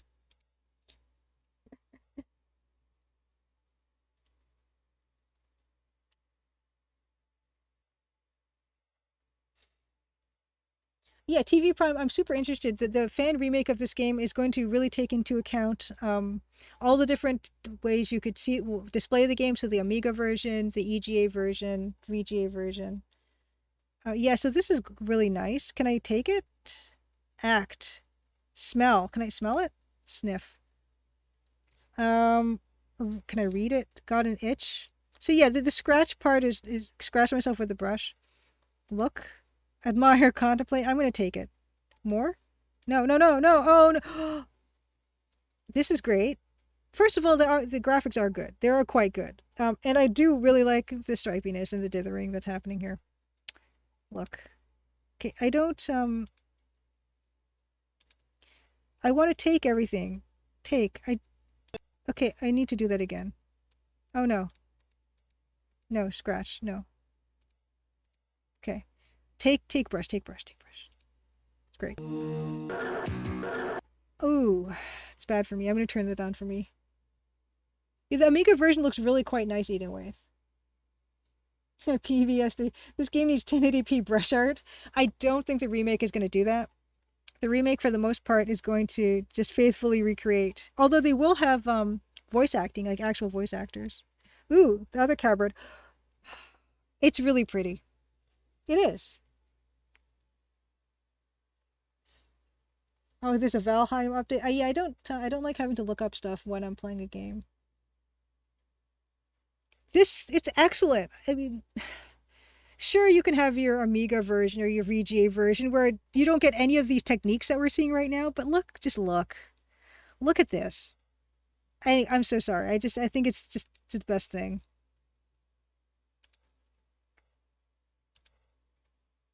Hey, Burklas, good to see you. It's so good. Oh, a cutthroat razor. Is that is that what they're called?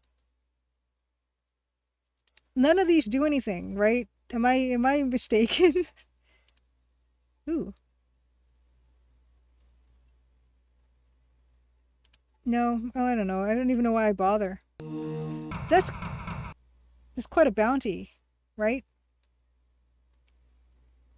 Oh, there's even a little thing here on the side. Let's look.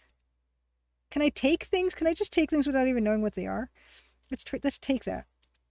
No, not discreet. Be content to watch. Um, sure. Okay, what about... Can I open the faucet? No? You know what? I do even like this kind of this drop down. I do. I like it all. And that's what's fun about playing these games that I've not, from developers I've never played from games from them before, slightly obscure. I like how these games try to figure stuff out. It's kind of wonderful. Can we look at the mirror? No, nothing special. Can we open this window? Stuck frozen. They actually had a response for that. That's kind of nice. Can we search can we, oh no, can we, no. Can we search the plumbing? No. Can we take the broom? Can we,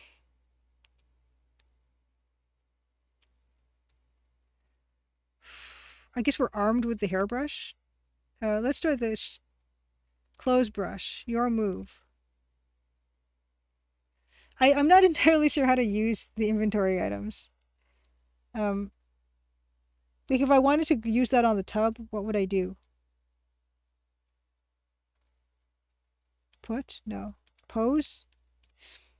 Not 100, not 100%. No. Okay, let's move on. Okay. Straight razor. Yeah, straight razor. Okay, regarding cutthroat, yeah, that's a nickname PVS3 says. They were often used with a shaving brush you found with it. But they were called cutthroat razors? Yeah, the number of verbs is intimidating. Yeah, so the reason I didn't go to these other rooms is because I think I already went to this room. Oh, Guy is here. So did we haven't Have we talked to Guy? We did talk to Guy. Okay, yes, we did. So we're not going to talk to Guy. He won't even answer us anyway. Let's actually explore that. I'll show you what I mean by this.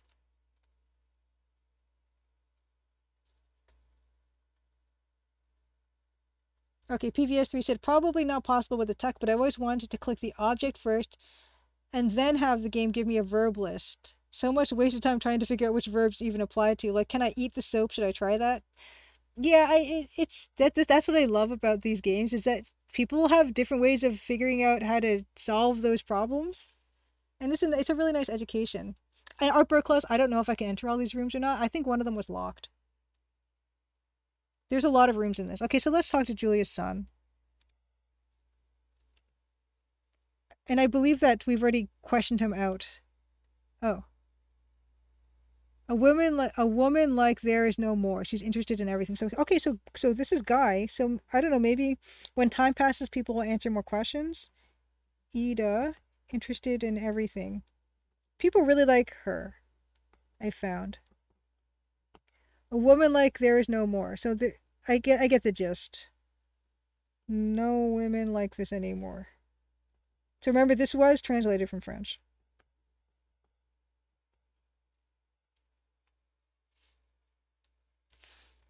Let's see how many questions I can get from him.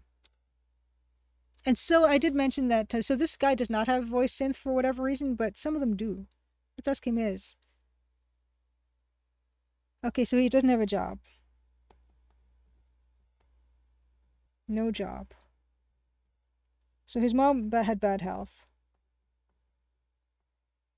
Had bad. Okay. So yeah, maybe the game is not as cruel as I was thinking. We don't know what gift he was given. I forgot how I opened that one. Anyway. Luke said that he meets lovely women and gangsters, so let's find out. What about Luke? Nope. Okay, so Luke doesn't give Guy slack. Okay. Okay, final actions. I can try final actions for a gift. Okay, she didn't have a will. It wasn't that one. Yeah, I don't remember how we opened that up. Well, anyway, I'm gonna milk this guy until it's over. Bob and Pat are partners. Bob and Pat are partners. Guy thinks it's going well. Okay. Okay, 1, 2, 3. Okay, I think we have one more question. How about Ava's relationships? That seems to be a bit of controversy there. Okay, now it's over. This is what happens. So that guy answered 1, 2, 3. Yeah, he answered 5 questions, so that's right. Okay, bye. We'll question you more thoroughly. Oh, Ava's here now. So can I ask her also more questions? I'm all yours. So she's got a synthesized voice. Hopefully you guys can hear that okay. Let me know if you want me to pump that up. I'm all yours. Yeah, I did. I'm not entirely sure how any of this works yet. So this is Eva again. So we're getting a second crack at Eva, which is nice. How about her occupation? I take care of myself, and that's already lots. No job. Okay. Speech is quiet. Okay, we will turn up that. Speech. Okay.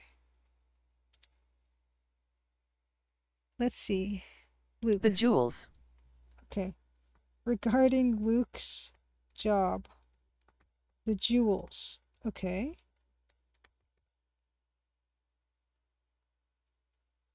What colors are the bands of her skin? Her skin looks like white and magenta. Yeah, I just really turned up the this desktop audio, and I'm hoping I'll remember after I finish talking to her, but I probably won't. But I will really try. Oh, I have no issue with Okay, this person. no issue with Pat.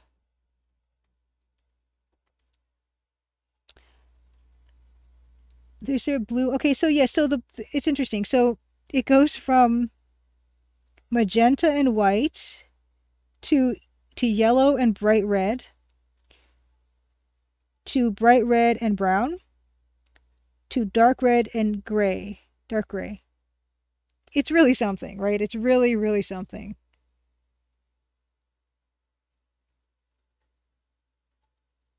Okay, so Maximus says, looks like you're streaming in 720p, so there's still some rescaling going on, but YouTube VOD in 1080p should look pixel perfect. Well, I hope I can do pixel perfect.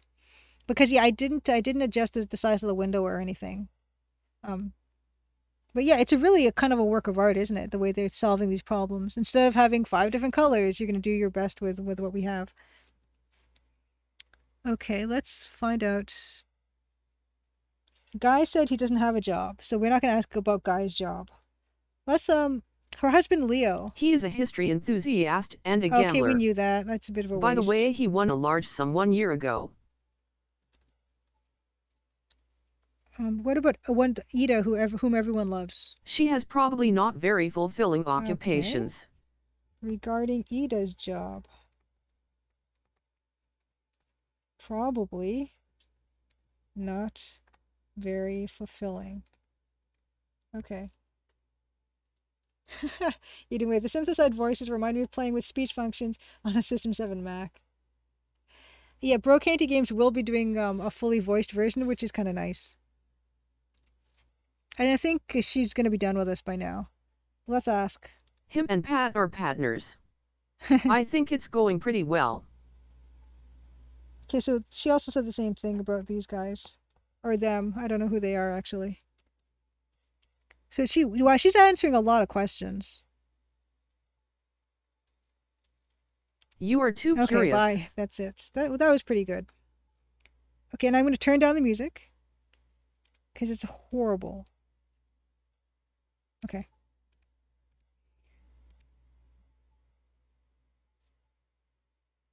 Okay, open. Oh, it's Luke. Go ahead.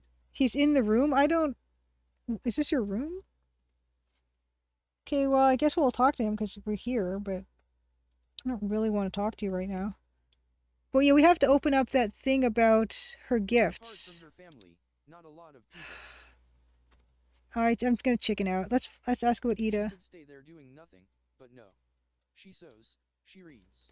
Ida sews and reads.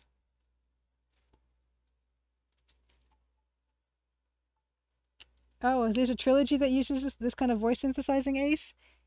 To good effect, that sounds nice. Uh, Leo's He relationships. has a temper. You have to learn how to deal with Okay. him. Leo has a temper. I don't know if we knew that before.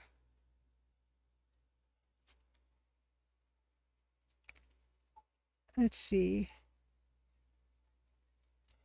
Leo, yeah, we know he's a history buff and a gambler, but we don't know his job. But I think we're not going to get anything more about that. Guy has no job, apparently. Ava has no job. Luke he says he runs around with gangsters and lovely women. Matt is a servant. Pat. Oh yeah, Pat and Bob are together. They're happy. Guys' Contrary to his relationships? mother, he is a very shy person. Oh. So when you say relations, Okay, so Guy is shy, contrary to mother. Okay. Yeah, it's some really nice writing, you know.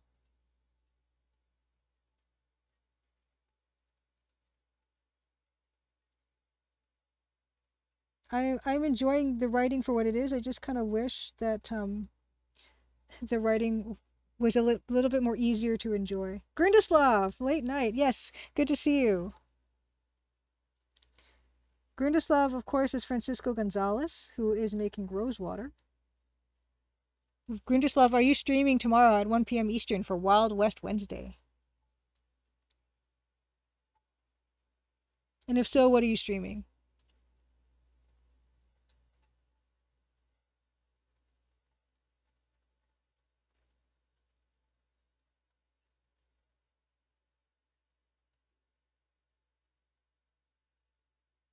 Oh, is that are your horse emojis a sign that you are streaming?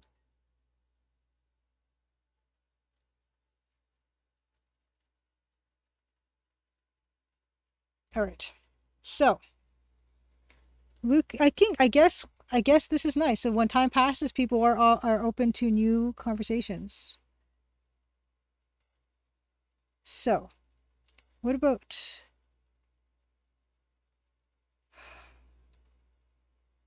his relationships? In my line of work, Ugh, mostly encounters beautiful women and gangsters. I think he'd say that about his occupation too. You are too curious. Yeah, whatever. We're done. And also, probably I didn't turn the synth back up, so we're still at a decent volume. Okay. Oh, yeah, that looks like there is an upstairs, but I couldn't go to that room because he was in there. Oh, so use the depth menu. Choose on screen. So he's just in there, and that's his room. That's where he's going. Okay, no. Okay, I'm gonna leave. Go ahead. Nope. Go ahead. Ooh. Oh, okay. So Maximus says I was just playing Unavowed the other day, and I noticed an in-game poster for a Golden Wake. And Ben Chandler snuck that in. Nice. Okay. Oh, Grindislav is going to animate with his new cool program. That's wonderful. So Grindislav found something called Juice FX, I believe, which lets you do kind of spline-based animation on your assets. So that's going to be really interesting. So that's going to happen at 1 p.m. Eastern approximately. Yeah, I wonder if I can actually be in here. Okay. Bric-a-brac. Oh my goodness. Grindislav, this is Mortville Manor by Lancour Games, released in 1987. And it's a murder mystery in EGA set in a house, so you know I can't resist. It's like catnip. And yes, therefore, that is what Sean Aitchison used in Hobbs Barrow, this Juice FX mod thing. A pistol. Yeah, none of these do anything. I just keep thinking something will happen when I do these, but these are all the same generic responses. Right. Oh yes, that's what John Inch used. And oh no, guys. There is an inventory limit. There is a carry capacity to this game. There's not only just a question capacity. Oh boy. Yeah, exactly. Fishing for game design tips in an obscure French adventure game. One of them is don't have a limit to how many inventory items the character can carry, please. Also, maybe, write different responses for things. And oh boy. Okay, you guys. Do we want the pistol and the bullets? I guess we can get rid of the dagger because now we have a pistol with bullets. And maybe if we load the bullets in the pistol, we will be able to pick the dagger back up again. I don't know I don't know if this is a weight-based inventory or like a slot-based inventory. Pistol. Can I drop stuff? I heard noise. I'm hearing noise. Okay, here, put. Okay, did I put the pistol? Yeah, I don't know how to use things.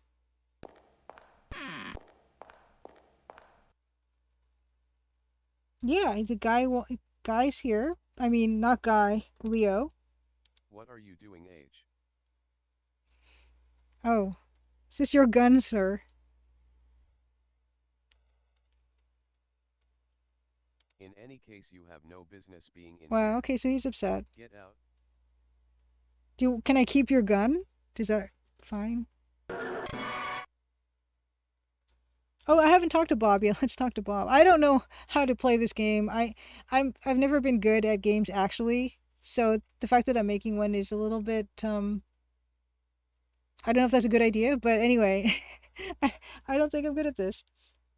PVS3 says, "Hey, it's 11 p.m. here, so the pillows are beckoning.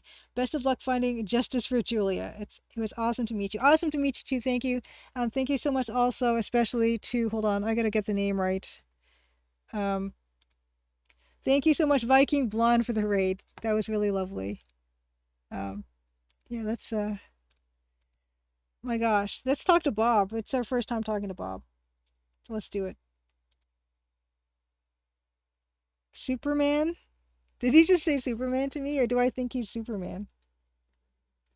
I don't know. But anyway, this is great though. What's the matter? Okay, so let's ask. Okay. Let's ask about Bob. Okay, works. Oh wow, so he says everyone else thinks it's going well. Bob and Pat are partners and everyone thinks it's going well, but it's not.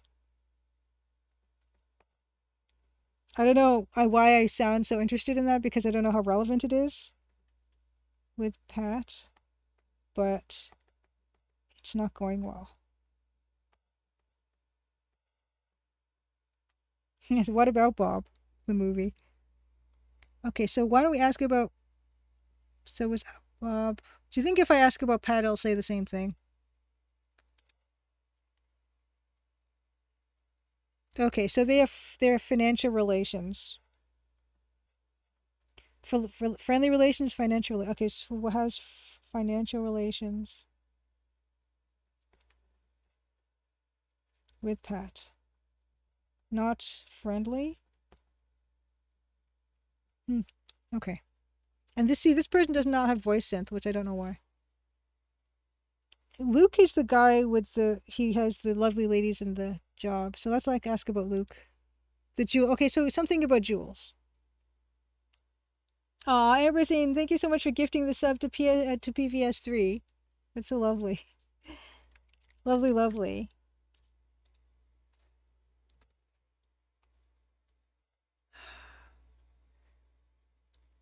Okay. Okay, so also he thinks Bob thinks Ava very lively.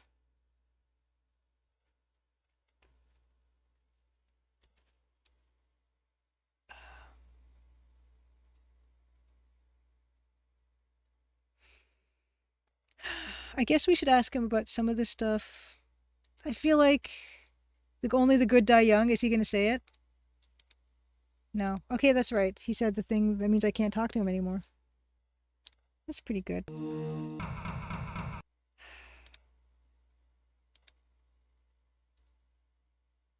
I don't know. Some of these seem like I can't go in.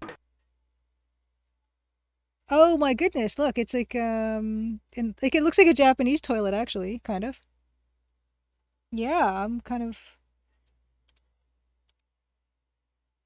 yeah, I just wish that it was more descriptive. Smell?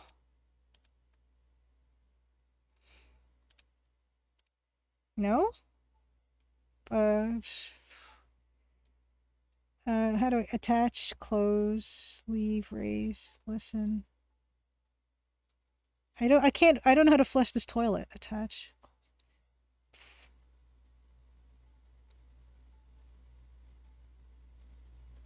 Okay, I don't know. All right, I guess it's a French one. Yeah, I don't think I've been on the inside of a French toilet to Grinda's Love, so yeah, I'm gonna assume it's a French toilet considering it's a French game made by French people. Self-plunging toilet. Yeah, I don't know. Maybe like because well, Japanese toilets now look more like Western toilets, but I remember when I went to Japan when I was young, they did have this kind of a toilet, I believe. But yeah, I mean, can I search it? Can I probe it? The sound seems normal. Okay, that's what probe is. Can I search the toilet? No, it's not Julia's remains. Okay. So somewhere we're going to find Julie's remains. Cleaning products. A paintbrush in the toilet cupboard.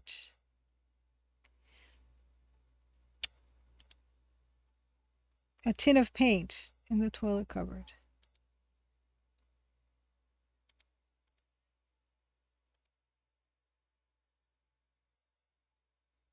Something hidden in the tank. Oh, good point. I can't pick up any more stuff, and I don't know how... Oh, a hammer. Oh, okay. Oh, Granislav went to a French toilet, had those foot things. Okay, so I've seen the foot flushers in some place, and they actually make a lot of sense to me. Yeah, I don't, I can't pick up any of this stuff. Can I... Yeah, how do I should have read the manual. I did, but I forgot how to do stuff. Put...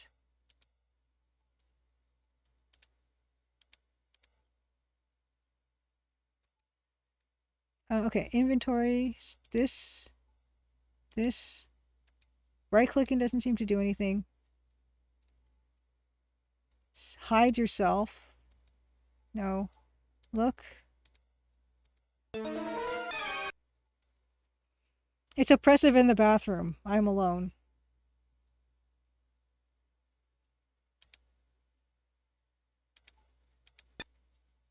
Okay, oh, I'm looking at the clothes brush because I'm holding the clothes brush. Anyway, it's fine.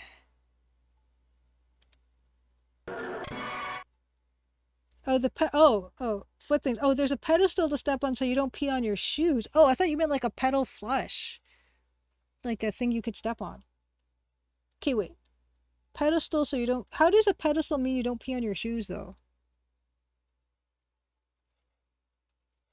I don't get it. I've, I don't tend to use the washroom that way, so I don't know how that would work.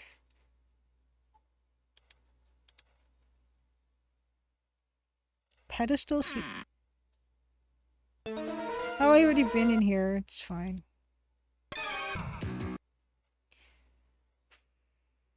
Oh, wait. Choice on screen.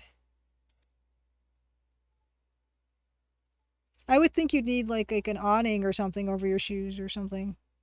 But I'm certainly no expert.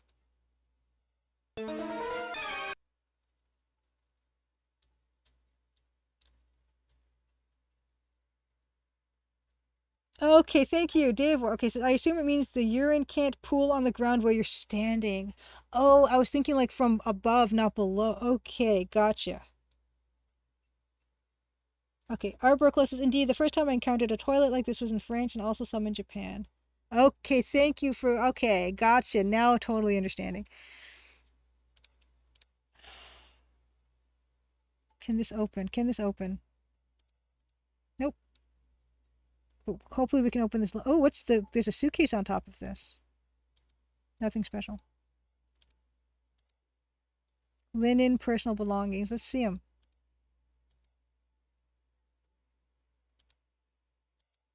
Okay. These people, they're armed. They are armed. I can't take it though. I already have the gun, but I don't know how to load it.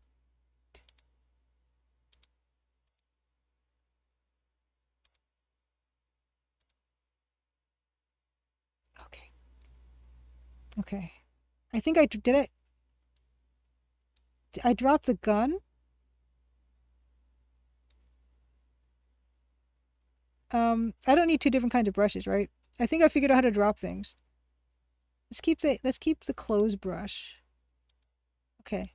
Okay, I totally can drop things. That's fantastic. It's like playing DDR. To use the washroom. Okay, yes, this is like Knives Out. This is fantastic. This is fantastic. Pocket watch. Ooh, that's really pretty. That's really pretty. Oh man, can I? I want the perfume. Another pistol. Another. Oh, I put those there. That's why. Okay, okay. This is great. This is great. Okay, we're figuring this out. Okay, I've got the shaving brush, a clothes brush. I don't need 3 different kinds of brushes for my puzzling repertoire. I'm going to keep the shaving brush because it was really pretty. I don't need... And there's a paintbrush too. Okay, we're going to put the clothes... No, we're going to keep the clothes brush. We're going to keep the clothes brush. Okay. We have a dagger, a bottle of perfume, clothes brush, and a razor. We don't need 2 sharp things. I'm going to keep the dagger.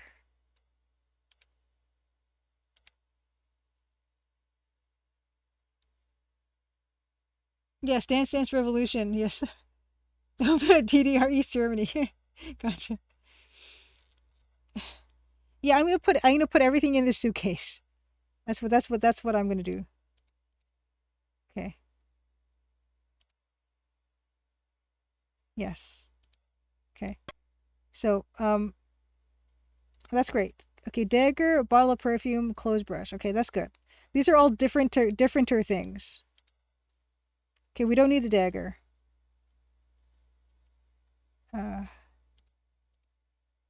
Pocket watch. Do we need a pocket watch? I can't think of a reason why a pocket watch would be helpful, so I'm not going to take it. Okay, we're done. We're done here. No. What as pretty as that might be my favorite graphic, but we don't need it. More. Okay. Okay. Great. Bob. Hi, Bob. Bob is watching us, by the way. Bob, hey. Is this your room? No, stop it. Close that up. Nope. Got to close from the bottom. Do you mind if I take a look in this closet, Bob? Did I need to talk to you, Bob? No, we already talked. Linen, personal belongings. Let's do it. Oh, see, this is where we get. This is what we want. Okay, yes. Not so much.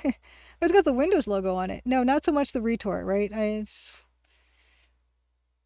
Oh, it's you know what? We don't have a container, so we'll take it. Those are usually, usually adventure games require the use of a flute.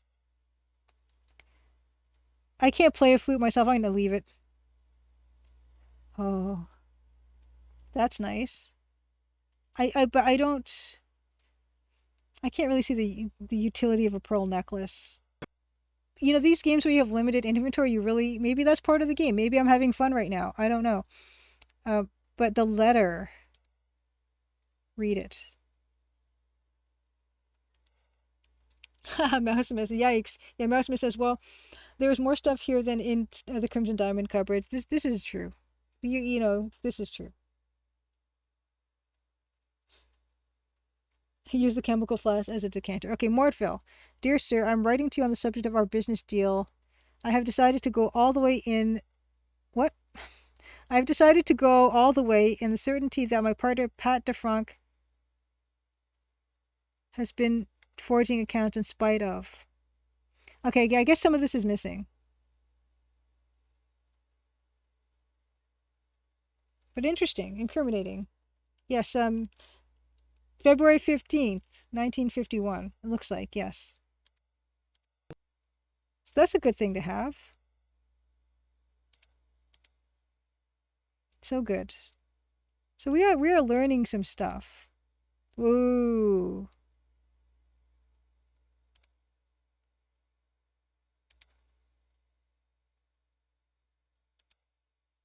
Same matter from another angle. Search, no nothing, scratch. How do I open it? No. Don't want to look at my hi Bob. Okay, I can't do anything with it. Anyway, more. Oh wow, time. Did it just turn time? Why is it blue now?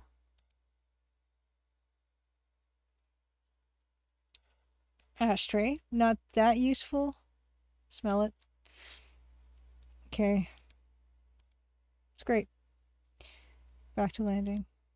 Let's try this one. Occupied. Knock.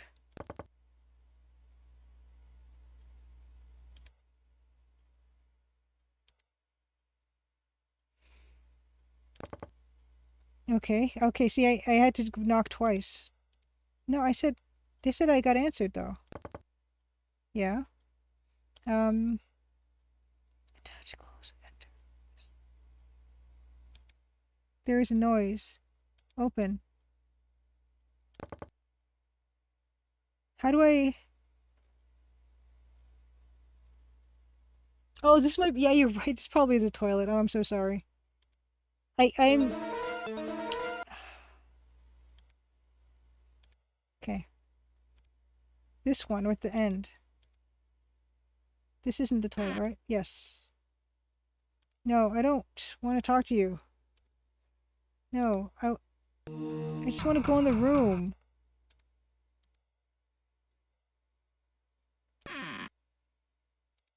Okay, never mind. This is what kind of is confusing for me because some of these rooms don't want to be rooms. They just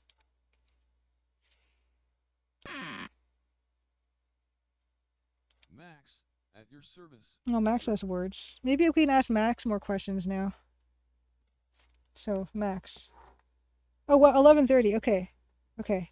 I Oh man. Okay, we're gonna ask Max some questions then, and then we're gonna be done. So we're hearing. Okay, so Luke is the one with people just say Jules. So I guess he's a jeweler. It is not my business. Okay, it's not his business. Luke's job is not my business. Okay, so he's some kind of like jewel thief or something. So we know Ida and Bob, that whole thing's not working out, but people seem to think it is. So let's see what Max thinks. He is a resourceful businessman. Okay. He sometimes tries to swim upstream, but he will always find a way to make it work. So resourceful. Okay.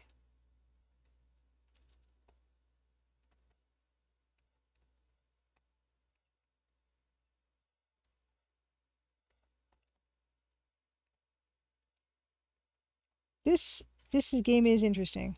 I do like it somewhat. And let's find out. Let's ask about Ida then. She has probably not very fulfilling Okay. occupations.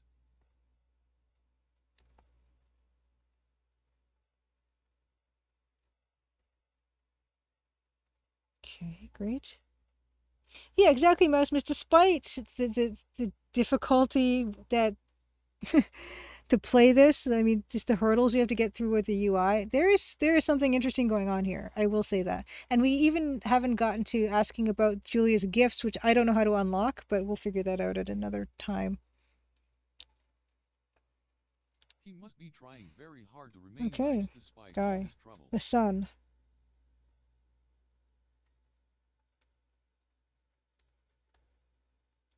Trying hard to be nice despite his troubles. We don't know his troubles. Yeah, we don't really know much about that whole part of it. Leo's guy. Pat's occupations. He is a dynamic man who has succeeded. Oh, okay, so Pat is a perfume salesman.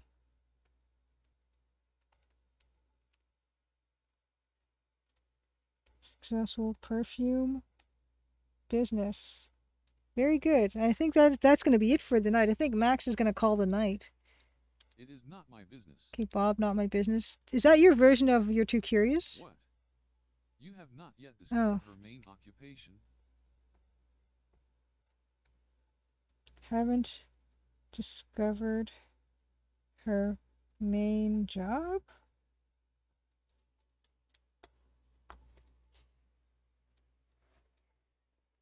Yeah, this game. Yeah, I don't know how to work the clock in this one.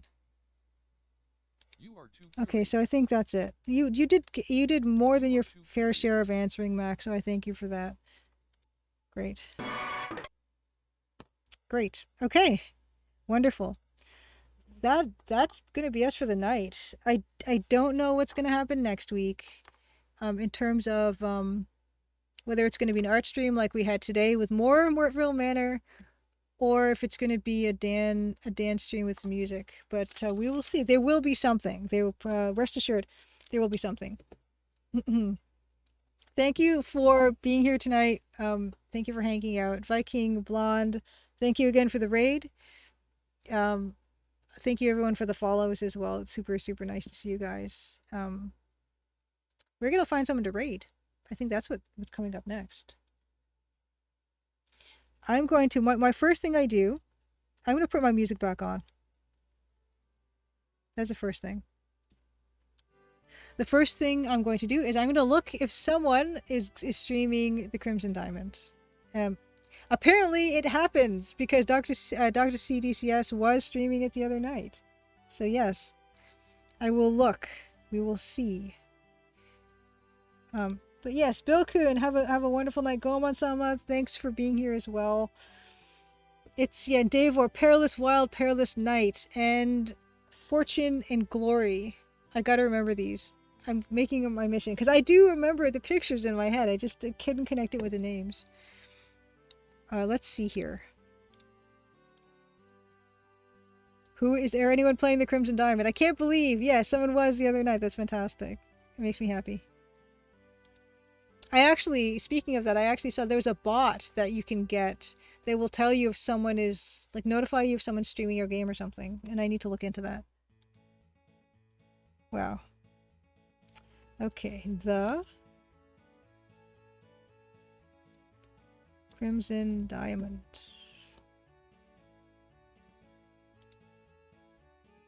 Oh my gosh, middle-aged stream playing Snatcher, the Kojima game.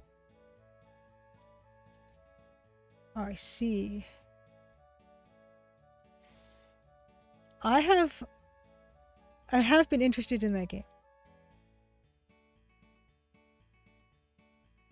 A real lady Elfie. Your computer can't handle streaming and gameplay. Oh, I totally get it. My game is very, like, not demanding on a system, but yeah, streaming in itself is extremely demanding on a system, so I totally get it. But yeah, let's take a peek in at what middle-aged stream is. We haven't rated middle-aged stream for a while, but Jimbles, of course, is one of the finest streamers in the land. And this is something I have been somewhat curious about, for sure. Just my computer, yeah, I mean, Real Lady Alpha, you mentioned, yeah, my computer is struggling to load Twitch for me right now as I stream at the same time. And of course I've got an ad going right now, so I can't even check. But yes, I've heard good things about Snatcher.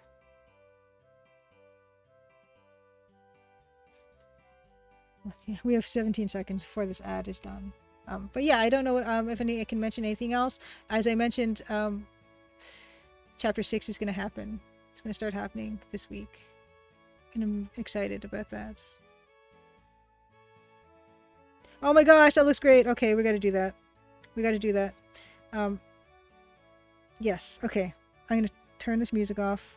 I'm going to raid. We're going to raid. We're going to raid Middle-Aged Stream. Because that game looks amazing. Raid. How do I spell Middle-Aged Stream? Middle-Aged Stream. Raid Middle-Aged Stream. Fantastic. Oh no, he's taking a break. Okay. Well, Middle-Aged Stream's breaks are almost as fun as his actual streams. So you won't regret sticking around for it. He's always a fun time to hang out with. And yeah, Snatcher, I've never played. I was never a console kid, so this is a completely different thing for me. So I can maybe take some design lessons from this as well. But next week, yeah, like I said, 8 p.m. Eastern, we're gonna do something or other. Don't have much other news really, except I'm kind of hungry. I think I'm gonna have some more carrot cake, homemade carrot cake that I baked. Marasmus, good night. Thank you for all your reminders. My gosh, you think I'd be better at this after all this time? But thank you for also your suggestions about the the audio setup stuff for Mortville Manor, the display stuff. You know, I always want to show stuff to best advantage, and of course Fractal Mind Mic as well for this noise suppression filter, which I'm gonna just use forever now because I might never need another mic. All right, let's do it. We're gonna raid. I can see you guys over there. He's showing retro commercials, which are making me even hungrier. It's a Wendy's commercial for chili. Okay, bye. Let's do this.